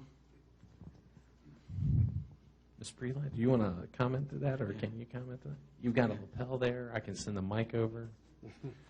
We'll make sure you're mic'd up. While Jen's setting that up, the only reason I turned this over to her is she's been working quite a bit, because I think this is a personal passion for her, so she gives volunteers some of her time over to Denise to help out in any way she can. Plus, she has a lot of knowledge about how to pull these things off. So Denise has been graciously thankful for all of Jen's help. So I'll turn it over to you. Denise worked really hard last week, personally visiting every fitness and health-related business in the town and giving them an opportunity till April 10th to participate in the event prior to it being opened up to other. So they all got out, and she handed the letter to him personally. So we will wait till the April 10th deadline to release this is for the health and fitness, I'm sorry. We'll wait till April 10th to release the health and fitness out to the public. Okay. Okay. Were you asking something else? Something We're talking about Earth Day? Yeah. Well, Earth Day is actually, we're very proud. We're actually wrapping up everything with Earth Day at this point. We've actually gotten that sponsored by, Denise was able to secure Wegmans sponsor the Earth Day events, and then QBE is sponsoring the shredding truck down at the old Pace West. And then Dominion Power actually also threw in a sponsorship as well. So we're basically covering T-shirts and some of our auxiliary expenses. But needless to say, we're actually turning we're going to wrap up the actual planning for Earth Day, which is pretty much ready to go. We'll have some meetings leading up to it. But then we'll be turning our attention to the Health and Fitness Fair. And then simultaneously, that's probably about the same time, as soon as we get those in April 10th, we'll be releasing Earth Day. I mean, not Earth Day, Haymarket Day. Because we know we need to get out in front of them on that one. So she is working with we do have a lot of vendors contacting us about, how they get in touch. We're staying in touch with them. I'm forwarding anything that I receive through email to Denise. Denise is following up with them fairly quickly. A lot of times I'll send them an email too, explaining introducing them to Denise. So we're planning on, we're starting to get everything kind of moving in the right direction with regard to our applications and everything. It is going to be a little bit of a transition. We understand that, but we are moving forward. Okay. Questions? But there is another event happening at the same time at the Fauquier Bank, or no? The next week. No, that's the following weekend. Okay, and is everything being coordinated through the town as far as traffic management of Their application, have they applied? We to the have town? not received an application. Well, here's my concern.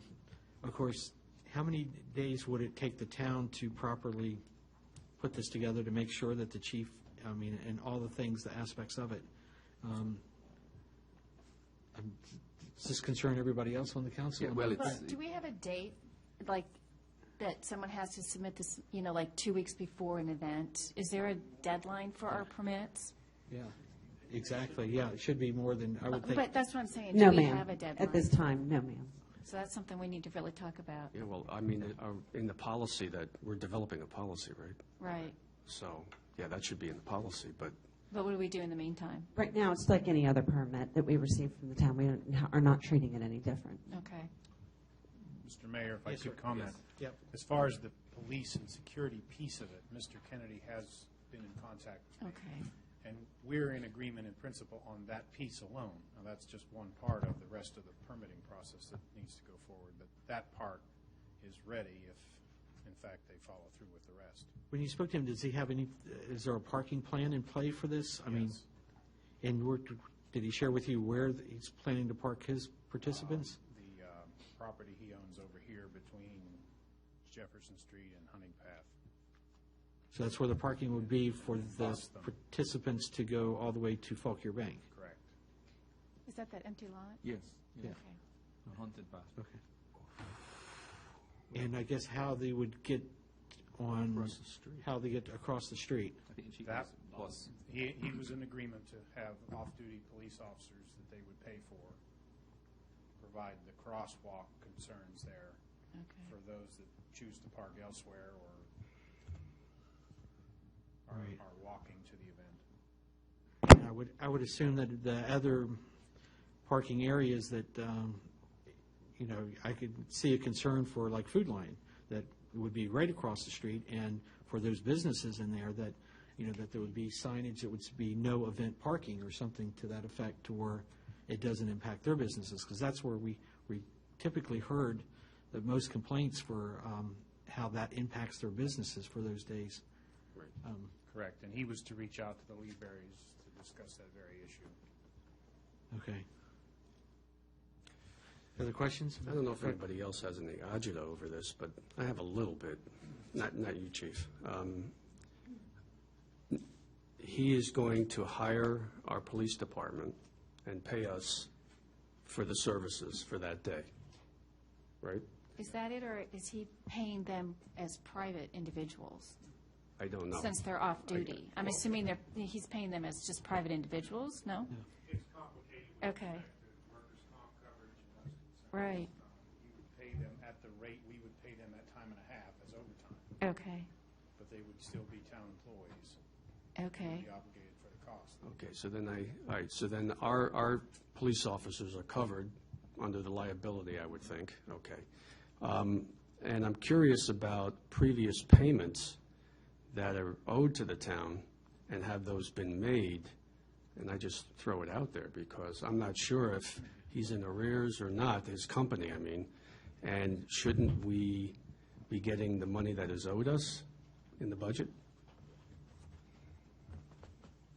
Yeah, last I heard, I thought that all the payments were made.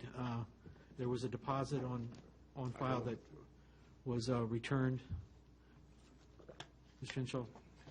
Well, one thing is, this is a separate company. I'd suggest if we had any specific questions about this, probably would be best, although I defer to Martin's advice on that, discuss that in closed session.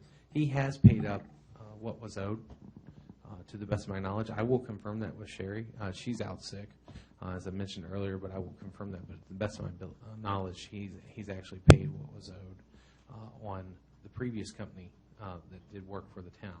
The company that would be applying for this permit, and this is a new permitting process that we apply for everybody across the board. Same process for anyone who comes in who wants to do any kind of permitting or any kind of festival or anything to that effect. In other words, if it's a block party in a neighborhood, they would have to come through. It gets reviewed through all of our various different departments, even though those are only really individuals, and then that's what prompts whether or not we approve the permit or not. To this date, we have not received an application for this. I believe there's been some issues that they are continuing to work on, which does happen from time to time. Can I ask, is it payment in advance then? Are we getting paid in advance? No, we would only invoice for our time for the event that's taking place, and I think but I think there's some misunderstanding about. There's two different entities. I think what he's asking about is there an application fee for this carnival license? Yes. Yes, there is an application So you have to fee. pay, you pay the fee at the time you apply? Correct. Okay. But we don't That have any covers the type of review. minimal timeframe that, for an event, which it sounds like that might be something that we need to have to properly, you know, for people's time here that need to go through this process. Mr. Mayor, I have done policies like this for other clients, so I'd be happy to provide you with a couple of examples of those policies. And basically, if you're talking about something that's using public property, there's a First Amendment issue there, so you have to be very careful with the timelines. When you're talking about stuff that's fully on private property, it's a little bit less of an issue, although obviously people have a property interest there, as well as their free speech rights. So I'll get you a couple of policies, and you can take a look at those. Okay. I think my only concern here is that, you know, the application is going to defray the costs of the town, whatever charges they may be. I just want to be sure that we're getting, you know, the fees that are owed to the town. Okay. Mr. Cotto? On this application for this block part or whatever permit, so let's say in the Villages of Haymarket, 10 families want to get together, wheel their gas grills into the common area. We would have to get a permit just like anybody else? That's, from my understanding, is that is correct. if it's, especially if it's like an HO, I mean, because if you're blocking up a public street, that could have somewhat of effect. Now, with that being said, yes, you're getting the permit to have it, but you wouldn't have to cover any costs of like auxiliary, off-duty officers to be there because of the nature of where you're at. I mean, So let's not necessarily maybe. I don't know if it's a crazy party. You might need it.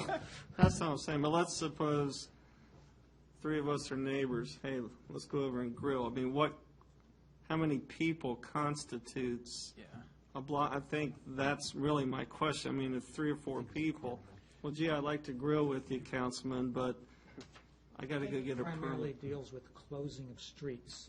So if there's no street closure, then It's people not a can block party. gather.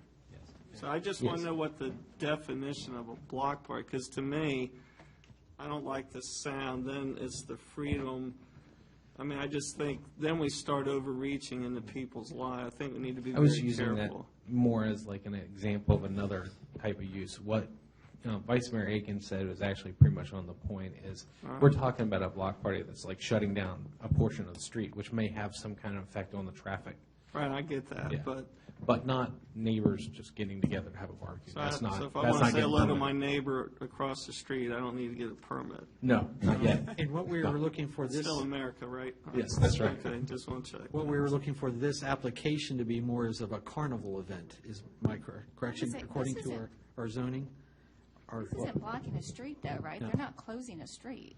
But due to the nature of the event, you could use an event in any place. It's private property, but at the same time, if it's anticipating a large number of people, there presents certain traffic concerns, safety concerns.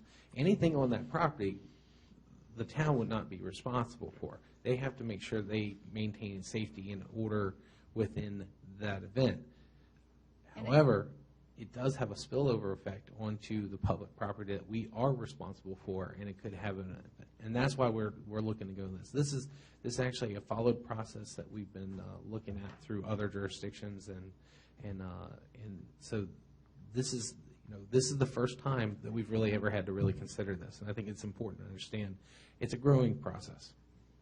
Councilman Woods? Would the policies that Mr. Grimm mentioned include kind of at least some broad definitions of what events this process, this application would need to be made for?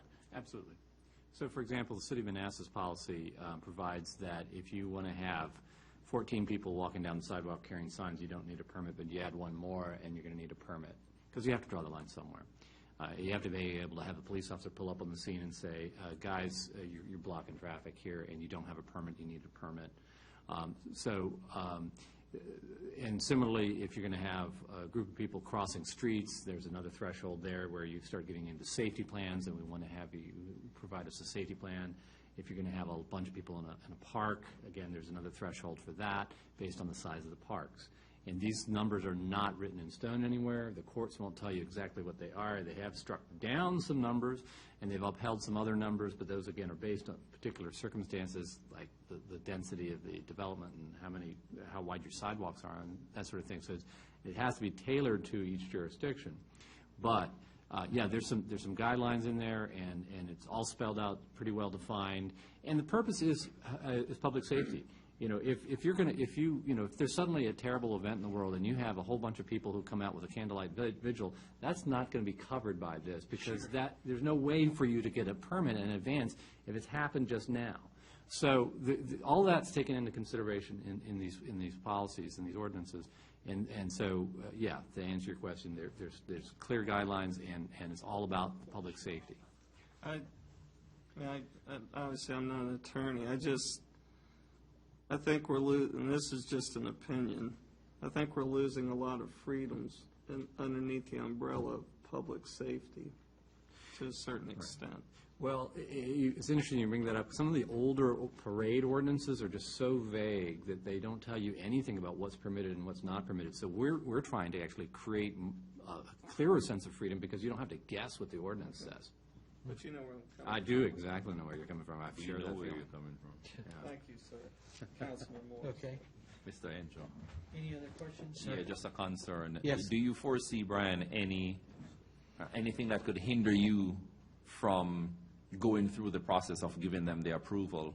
It's what, 11 days out, 12 days out? Is it on the 11th? No, The 18th. So, I think in this particular case, because it's kind of a new process that we've been in development, actually, the applicant in this case has been very forthcoming and working with us as we've developed this process. It's like, I reiterate, it's very much a learning process. So unlike maybe future applications, each event does need a permit. But the other thing is, unlike, because we've never done this, they've been working with both Marchant and with Chief Smith.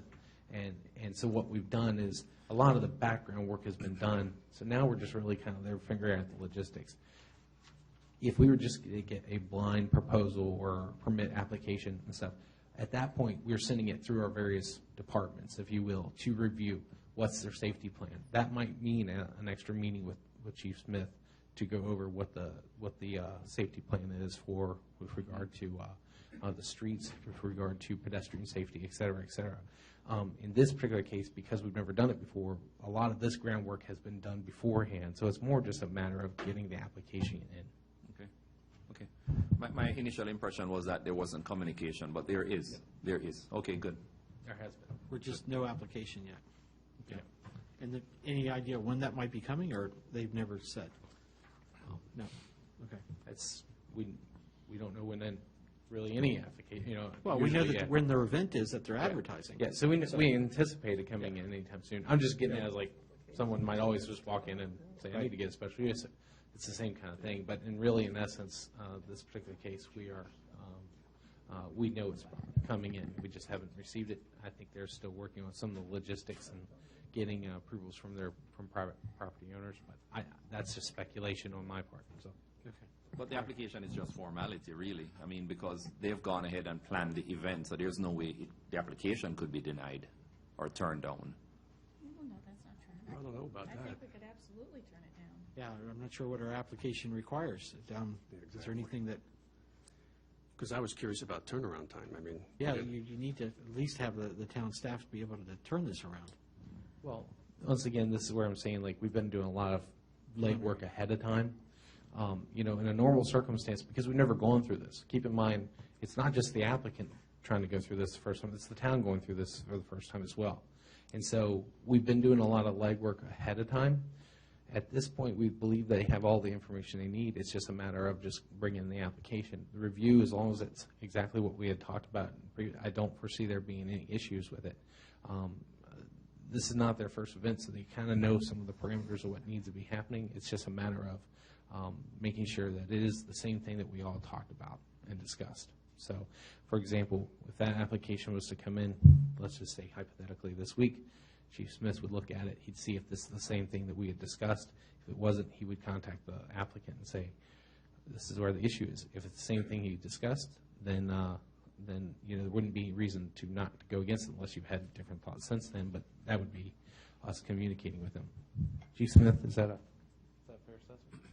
And there again, just to understand it better, so the parking would be over here. They would have to cross over 55 to the south. They would have to go west on 55 and then cross back over to the north. Yes. Oh, Bus in. oh, a bus.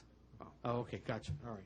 Mr. Mayor, just one more point, though. Is there any way on our application process where we can be assured that the neighbors to the event location is contacted? How can we be The sure? application is set up the same way as like any kind of a rezoning or a special use permit would probably be the most appropriate analogy. Whenever you do a special use permit, if you're renting the property and you want to see if you can allow that use, you have to have your property owner's permission. So if they're using any portion of a property, they have to get that prior approval, and it has to be on the application itself. Let me make sure we're on the same page, because I'm thinking about the Food Lion parking lot. How can we be assured that I know they have a management office there on location. She came here this past week. But how can we be assured that they are communicated with and that precautions are being taken, that those parking spots are left for the tenants and people who are using that shopping center? Is there anything on the application that would help those tenants? Well, essentially, the way that the whole process would work, this all aside, in this particular case, I don't know if there's anything on the specific application that states that, but if they have that as part of their safety plan, then we would need to see some kind of justification that you have gotten in touch. Now, if they didn't, here's where it comes down to is, if it creates a problem that we didn't anticipate, I'm maybe hugging this mic too much, it created a problem that we didn't anticipate happening, and it caused a major problem, and there was no way that we could rectify that. That would obviously be a reflection on any future permits being issued. The way that we would work it is our safety officers on duty, our police officers on duty, or even the ones who are off duty, we would have to address that issue as it presents itself. However, ideally, yes, you'd like to know that they have permission, but I don't believe there's anything on the exact application unless they're using that as part of their planning. Well, maybe that would be part of the process that Martin would look at when he drafts a Absolutely. Yeah, a I think procedure there's going for to be some spillover effects, and there's probably not any way to prevent that any more than there is with any other public gathering. But obviously we'll want to keep that to a minimum and avoid inconveniencing other businesses as much as we can, consistent with people's use of their own property. What main reason I'm bringing it up is that we've gone out and we're trying to reach out to our business owners, and we invite them to these breakfasts that we have. And one of the main concerns is, hey, whenever you have all these events, you have people parking in their spaces. Now there's a manager on location for the Foodland block of businesses, and that's one of their main concerns. Whenever we have events, we have people come in there and just parking and using up their the parking spaces that belongs to the people who are coming there to shop. So we have to take care of those town businesses, even if it means drafting the policy in such a way where we have to demand of them that they show us and prove that they've communicated with the management company, something like that. I don't know what the proper wording is, but we have to find a way to protect our town businesses from events. Right, maybe like also with the no event parking, that it's mandatory that they provide the signage in front of that. Councilman Woods? Yeah, ultimately, we do have a responsibility to protect our town's businesses and residents, and we will do that to our reasonable ability. But I think that the property owners also have a reasonable responsibility to protect their property. So if they feel that there is a need to indicate that this parking is for the tenants only or for these shops only, I think there's a give and take there. We have our responsibility, but we can't ultimately protect every single tiny little nuance of everything that could ever go wrong. I don't think that's reasonable for us to try and take on. Yep. Councilman Swinford. Actually, one of my other concerns is that these events have been advertised before there's ever been an application. That's what really, in some ways, concerns me the most, because should something not happen, one of these events not happen, but it's now been advertised in all of these magazines, and I'm worried about the repercussions of that. Not that I'm saying we're going to turn down any of them coming up. I have no idea how that's going to proceed, but is there some legality there that the application should happen before the advertisement? Well, maybe. I'm not sure how other jurisdictions how look at does that. is that normally? Councilmember Swinford, I really don't have an answer for that. That's a great question. Yeah. That's one of my biggest concerns. Right. I would say in general, I think that the permit process is not straight up or down, no, yes or no. It's a process of making sure that pedestrians and cars can mix safely, and that there's not such a creation of a danger to the public. And those things can be tweaked right. To a great degree. The idea that it would be turned down is probably pretty slim. Right. Right. If you're not setting off fireworks straight into the crowd, then you're probably going to be approved or something. Yeah. So. It's just odd to have things advertised in your town before you even have an application. would like to see it happen the other way around. I think if nothing else, it's presumptuous. So- Kind of like the applicant running the permit department. So hopefully in the future, it will come the other way around. Now that this is all new to us too, so I would, in the future, hope that, and I don't know how we make that happen, if that's even, it's just a concern. One other question for Chief. So was there any plans for these officers for cross-traffic, or these officers, where were the plans for them to actually be? They would be posted to staff the crosswalk. Okay. And similarly to how we ran things for the Oktoberfest, there would be some traffic control equipment set up there to funnel and channel the pedestrians to a crosswalk, which is what we're planning for the Earth Day as well.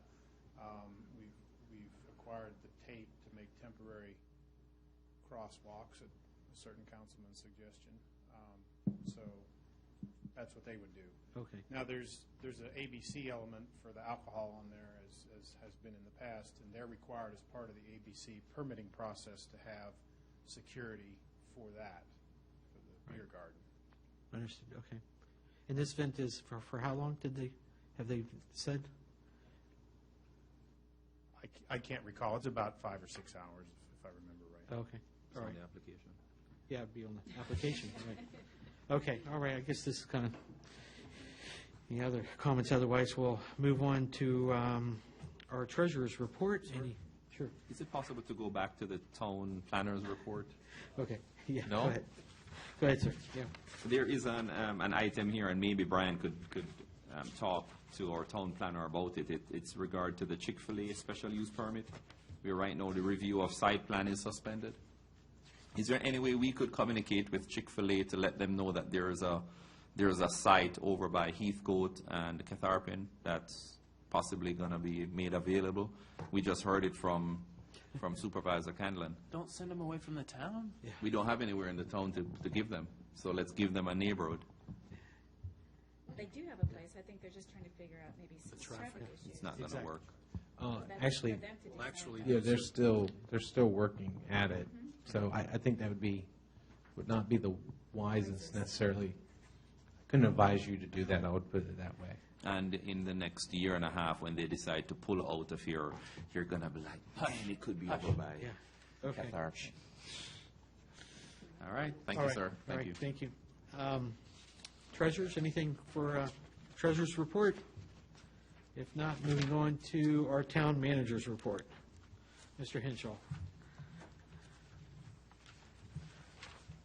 Move through that too quickly. I only have a couple things I need to bring to your attention from my manager's report.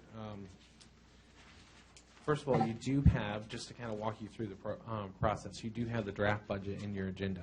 Now, this is the draft budget as it stands today. Our plan is, and what I need from you all tonight is basically to set a April work session to go over this. This would be the only schedule, unless you all foresaw there was another reason to have one, but this would be the April work session. It would basically be walking through the budget itself, and I also would probably basically show you all the budget presentation that we'll make to the public at the May meeting. Couple different things, like I said, we need to set a work session. I'd like to make sure on next Monday we set the public hearing for the advertising the tax rates for the May meeting. And then, I would also recommend, unless there's any major issues with the budget, we would also schedule our first public hearing for the May meeting. So we just need to set a date for the April work session. Could we not do the tax thing and the budget work session the same night? And have them back to back? Instead of having multiple meetings? He's just saying a work session, then a meeting. Yeah, I'm saying a work session for the budget work session, but then you would do your tax rates when you meet anyway on that first Monday in May. Okay. That'd be public hearing and setting the tax rates at the May meeting, and then also having your first public hearing on the budget, and then you'd be required to have a second public hearing on the budget. That could come in your June meeting, and then you would hopefully adopt. Yeah, aren't we required to have two? Oh, then never mind. Just one. Hearing, vote another meeting. Public hearing. oh, so you'd only have to vote in June, so. Right, okay. So we just need, You're committed to April 13th for a meeting already? Planning Commission, right? You've got April 6th, April 13th, and April 27th are already meetings. what about either Thursday, the 23rd, or the, oh, nope, Thursdays are not good, never mind. We couldn't do the budget like early on the 27th or I couldn't advertise a public hearing. Oh. I could. What time do you need them? We can't have it any sooner than. Has to be a week before, right? Well, they could set the public hearing. I think it's a week. Off the top of my head. I never try to do this off the top of my head because they keep changing them and they're all slightly different, so I'd have to want to look at that again. Meeting time. Right, that's fine. Well, you could, Wednesday, April 15th, tax day. There you go. There's an ARB meeting that night. Day before, day after? Tuesday, April 14th, Thursday? Tuesdays are bad. Thursday's fine. Thursday the 16th? That's fine with Works me. for me. what time? 6. That Thursday? Thursday. 16th at 6 o'clock? Looks like there's a consensus. And that is for what purpose again? To walk you through the budget. Budget work session. And how do you see that being played out? We would set up the tables. This is where we would set up the tables down here on the lower level. Essentially, what we would Projector? do is I would do a projector and slideshow. That's going to basically be the same Information we have. presentation that I'll be making as a public presentation at the May meeting. Basically, we'll walk it through. If you have any other questions about particular line items, if you have specific questions between now and then, you can feel free to come and talk to me, or you can meet with either one of your finance committee chair and committee member. Yep. You can also meet with Sherry or like I said, or myself. And essentially, we would basically walk through it, answer any questions. I would think this would be a meeting that would be designed for you all. I would say, obviously, if you're all meeting, the public's involved is welcome, but you wouldn't necessarily have to take any kind of public comment, or they could just be here to listen, unless you want to address them or acknowledge them. Councilman Passanelli, you had a... Yeah, so we're going to be meeting on the 15th as a committee, right, the Finance Committee, I believe. Maybe you might want to push that up. You might want to push that up, right, that's why I raised it, because, we might want to make some adjustments to it. My only suggestion is that if everybody gets a chance to read it, take a real hard look at it, and individually, sit down with Brian and Sherry and kind of walk through all the nuances of it. It'd be worth an hour. I would suggest you do that so you understand where we were, where we're going. And then you'll be prepared for the budget meeting that Brian is proposing on the 16th, so that you'll understand and you'll know where we're heading with this thing. Steve, go ahead. Steve? I disagree with moving up our budget meeting. The day before this should be fine. We've met so many times already. Everything is pretty stable.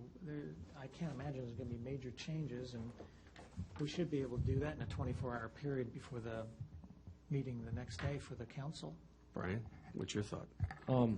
Well, for the most part, I think that's right. The only thing today is I don't think the Finance Committee, and we're meeting necessarily to go over the budget as much as we're going over making sure you got the slides that you want presented.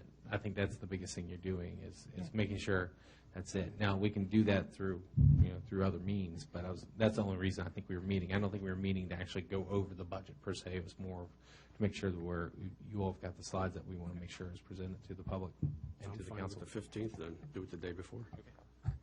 I mean, you'll share the information with the committee in advance, and we'll have a chance and be prepared to come into the meeting, to make any tweaks that are necessary. So that should work. What else you have for us? All right, 2 things, and then I think Martin's going to if he's still got enough energy to run us through it. We got to have a charter discussion. One of the things I wanted to bring to your all's attention, I included this because this is actually moved along in our strategic action plan to have a code of performance. Now, this was a recommendation from Mike Chandler. It's very short, very concise. It's one page. This code of performance you could just adopt this as a sole document. The other thing is I'd say is the code of performance also follows very closely to the standards of conduct of what you all did adopt. And that's really kind of where I need to ask you all a question is for a little bit more direction. I'd sent to you all about a month or two ago, draft copies of revised code of ethics to get the ball started. One of the things that came out from the joint meeting was possible changes into it, but also see if we could kind of make it more succinct. I know that was something that Council Morris had mentioned. So I provided that to you. I have not heard anything from anyone. So my question is, I would like the direction to know, do you all want to move forward in looking at that? Or are you comfortable? I mean, you all could always come back and re-adopt something new come July. I mean, because the way this is set up in the strategic action plan for you all to follow this goal is to review it once a year anyway. So you could just wait till July and do that review and just accept what you all currently have adopted. You've all signed it. There's no pressure to have the other committees move forward with it. But I thought that was what the intent was. But I really just need direction because I don't want to feel like I'm leaving you all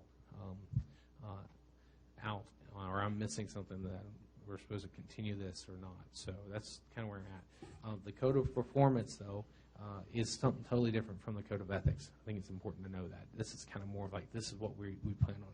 This is what we will accomplish. It explains it in the little paragraph there, and then it has several items, 12 items to be exact. So I just like a little bit more direction so I can know where to take y'all. Okay. Any direction? Councilman Woods? I'm personally comfortable waiting until June or July, simply because we've got the budget and we don't want too many things on the plate at once. But that's my personal opinion. Any other thoughts? Yeah, if I may. Absolutely. Okay. Relative to the Code of Ethics, I think we've all signed it, and I'm just as comfortable reviewing it annually, unless anybody else has a different opinion, which would be great to hear. But the Code of Performance, what's the timeline for this, Brian? Well, it's just one of the many items in your strategic action plan. So we're just taking the next step and trying to get that approved. What I would tend to tell you, though, is there's only so many examples that you can use that are out there from other jurisdictions. This code of performance is something we can hang on to, and then you could just re-adopt it when you re-look at your code of ethics. The draft is already done. It's one of those things that your standards of conduct that's included in your currently the document that you all adopted was a code of ethics and standards of conduct. The standards of conduct actually kind of cover a lot of what's in your code of performance. That's one of the reasons why we never added another code of performance. Mike had sent this to me. It's part of your strategic action plan. They were two separate things. I kind of felt like it was covered in your standards of conduct that you adopted, but just to be safe, I said I'll draft up the code of performance and give it to you. So I think you'd be okay for trying to accomplish the goals that you set out to do if you wanted to wait till the June or July and really kind of maybe retweak it, and then that would be the opportune time to, then you can forward them to your other commissions and say, this is what we adopted. We'd like you all to consider either adopting this or draft something and just let us know. That would be something you could do in July. Thoughts? I'm Vice good with Mayor? that.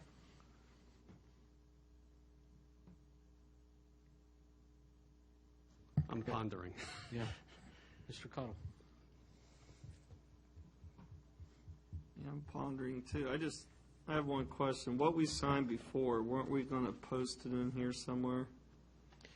If we had our taglines and everything like that, I'd like to see.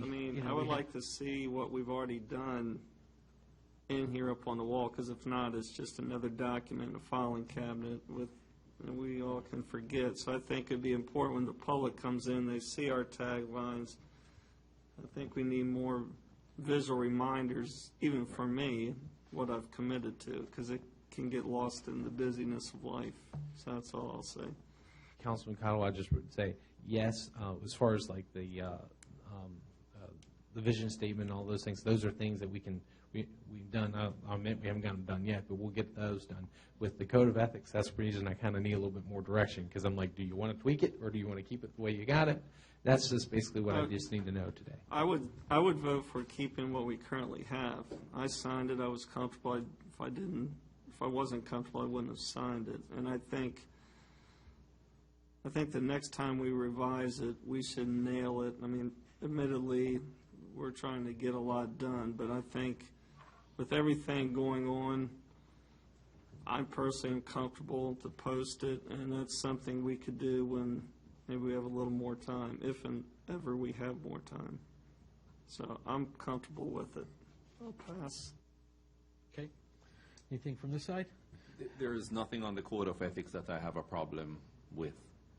You know, there may be issues that I agreed with the way certain things were placed in different columns and stuff, but I totally agree, and I can be held accountable on anything that I have signed. So I've signed it already. Put it up. I agree. I've signed it. I'm fine. I'm good with it. Maybe if it is a document that we want to tweak, just use cheaper paper. There you go. All right. That could cover it as well. Okay. That's fine, and we'll work on doing the other things, getting our vision words and those up there. I think how we do it, we'll figure it out. We'll figure it out in time. Just things like on our stationery and our auto signatures and everything, we should have those little logos going out there all the time. The only other thing we had to talk about, and I'm going to turn this over to our town attorney, was some charter discussions, because that's another one of your strategic action plans. Okay. But before you do that, what about this one? Do we need to tweak it and get back to you on it? No, we're based on the conversation tonight, we're going to hold that off until July when we revisit the code of ethics. What we'll do is we'll provide you all with the draft with what is currently adopted, and as well as maybe some optional drafts, and then I'll include this, and we'll figure out where to go in July. Thank you. All right. Thank you, Mr. Mayor. Briefly, your charter was last amended, as far as I can tell, in 1952. There was a flurry of activity around the middle of the 20th century. 1948, 1950, and 1952, there were major revisions to the town charter, but it has not been revisited since then. And a number of the provisions in there would now be considered strange. Let's just put it that way. You can prohibit the flying of kites. No, apparently not. Some of these things are covered now by general powers of all localities, so and a lot of them are kind of going to be unlikely to be exercised anytime soon anyway. So, for example, you're not going to be creating a landing field or regulating, establishing your own public utilities, most likely. So there are a lot of things that are unnecessary in them. There are a lot of the building regulations that's been statewide, uniform statewide building code for a long time. So there's really no purpose in having anything in there about establishing your own building code. Or social services, or public institutions.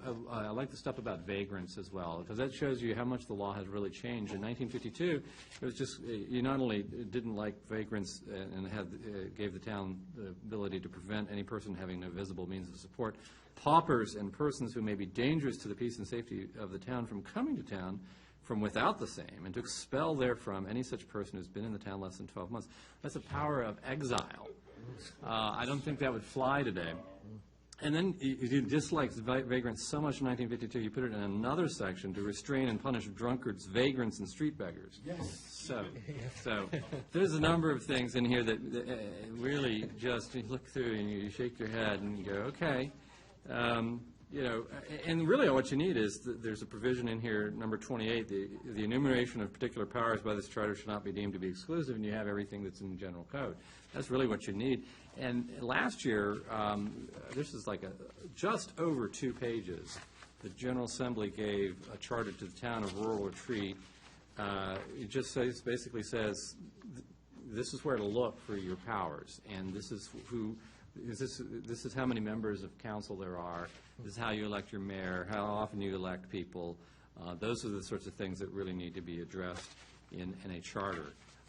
There's a little bit longer one from last year for the town of Victoria in Lunenburg County, which runs a few more pages and goes into a little bit more detail. But again, these are the sorts of things that have been adopted recently by the General Assembly, and kind of do a couple things. One is they provide cleanup.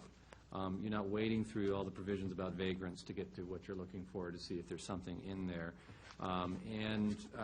It provides a cleaner charter for you all to have and for citizens to refer to.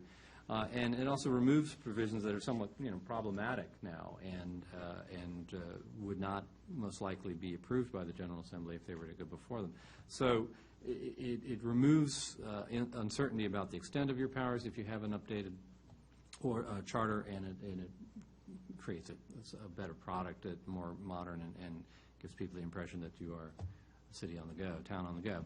So if we have, I will leave these with you if you like, and I've sent links to these to Brian as well. I can send them to the rest of you. But basically, take a look at these and see if that's something that you'd be interested in pursuing.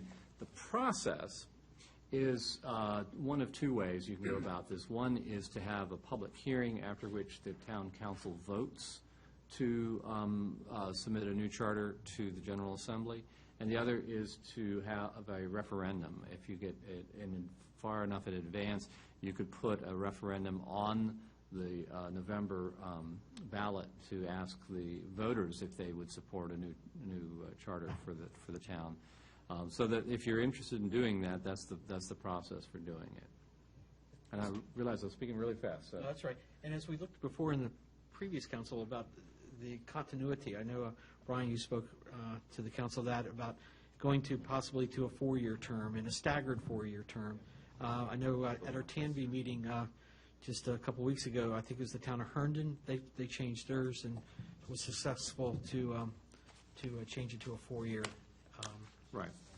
We see a lot of that, people going to 2 staggered 4-year terms. For example, town of Branchville in Southampton just this year went to 4-year staggered terms, where the top 3 vote getters for council get 4-year terms, and then the next 3 get 2-year terms, and then at the 2-year mark, when those people who only got 2-year terms come back up for re-election, from that point on is always 4 years. So you have 3 people for 4 years each time. You have the overlap. Brilliant way to do it. Right. Yeah. Yeah, I think. Well, drawing lots is always a possibility, but the General Assembly's been approving the top 3 vote getter method. Essentially, the only thing I would comment to this is I know that a lot of this is what prompted this, the look into the charter. I don't think that there's other things that are in it that just are kind of, they worked at a certain time when the charter was written. But I mean, one of the things that we have that's unique and has been used before is like the mayor veto. And I know Mayor Leake and I have discussed this, and we have discussed this. No, I was thinking about veto. Yeah, but it's one of those things where, those are things that you could actually, try to circumvent. You could, there's lots of ways you could keep it so it's, if it's a 3-3 mayor's deciding vote, that's a common thing. You could even give the mayor vote. There's basically what Martin and I would like to have a little bit of direction on is, do we want to just go and look at kind of like the arbitrary change, or do we want to look at the current ordinance and figure out what needs to change? Because Martin's, in my opinion, is that if we send that up with some things that are still kind of, for lack of a better way of saying it, quirky, they're going to probably get changed anyway. The other thing is we want to get this process started now so we can get plenty of advertisement out if we wanted to go the route of the public hearing, which is a little bit easier than doing a referendum, because I don't think we're really changing anything that's really so drastic.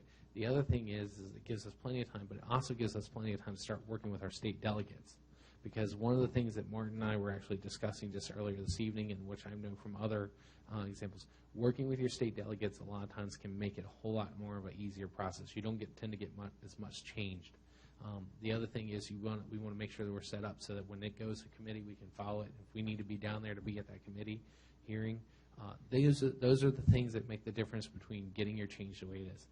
I think the realistic truth is a lot of jurisdictions are moving to the November elections. We can simply make a big push to say we really want to keep the May elections, but that may be something that the town ultimately has to decide. Does it want to make the charter changes, or is that something you're willing to give? Those are things we're willing to wrestle with, but for us, it's more of a matter, can we start bringing you a draft of the charter based upon other current changes, or would you rather see us go by the charter painstakingly as it's currently written and figure out what needs to go out and what needs to come back? What do you want to change? That's good thoughts. Go ahead. Councilman Cotton? You have modern charters, I mean, you're the attorney, so I would personally be comfortable for you to sit down with town manager, draft using one of these as a template, and then bring it to us rather than me go through, can you ride your horse down the middle of the street? I mean, some of this stuff. Which you can't currently. Right. Well, you don't know. I mean, I'm saying you can't. Okay, I think that's I would prefer you present something clean and concise rather than us or me spending time, because you know what you're looking for. Okay. And maybe also that's what's consistent in other local. Right, so we have some Yeah. precedents. Exactly. Vice Mayor Aiken? I would like to see it simplified. And if it goes down to a 2 or 4 page document like some of the others, there's not much it can change in it. I mean, it gets down to the bare bones there of what is necessary to run the government. I think the direction we have to give is, number one, do we want to try to stay at the May election or move to November? And number two, do we want to have the 2-year terms or staggered 4-year terms? I think those are the key things we have to give direction to in order to generate a new town charter. And my preference is May elections and 4-year staggered terms. Okay. Let's go around. Well, I certainly like the idea of you guys taking the first crack at it and drafting it and coming up with something that is succinct and easier to understand and implement. So I agree with that. I'm not sure I agree with the May election. I'm still not convinced that we shouldn't move to November. I know there's arguments on both sides, so I think we need to have that discussion as well, from a cost perspective and from other issues related to down ticket and what have you. So, but I think initially it'd be great. So my question is, we would consider submitting this for the next assembly in January next year? Right. You submitted in December for pre-filing. Okay. And then it would be before the General Assembly in January of 16. And presumably Delegate Marshall would, or whoever our delegate is, would be the person who sponsors? Delegate or senator. Or senator, okay. All right, that's good to know. All right. What about Yeah, 2-year or 4-year? yeah, 2. Okay. I think I agree with the 4-year. I think that makes a lot of sense from a continuity perspective. So, and it would best be staggered because we wouldn't want to have the same situation where there's a chance you would have. All these newbies. Exactly. What's So- wrong with that? Yeah. right? So that Inexperience. So Things that done. makes that makes a lot of Councilman sense. Cobb? I'll pass. Okay. Councilman Woods? I'm good with taking a fresh look at the charter.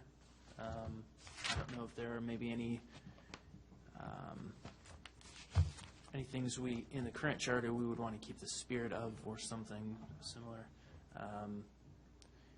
Maybe take a fresh look at it with the old one in mind, if that's possible. I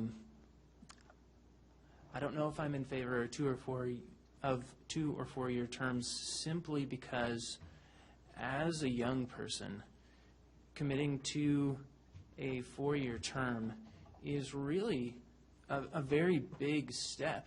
You know, you're speaking personally, starting a family, having kids, thinking of career, possible changes, possible moves. Committing to a 4-year term would be really very difficult, much more so difficult than committing to running for a 2-year term. And I think you would exclude a lot of the younger population in that move. Now, that being said, I agree that there should be continuity, and I agree that a staggered 4-year term really achieves that goal. So it's kind of a difficult position to support one or the other in my place. But I just wanted to kind of throw that thought out there for y'all's consideration. Now, May or November, I would have to hear more arguments on both sides to make any sort of consideration there. Councilman Swinford.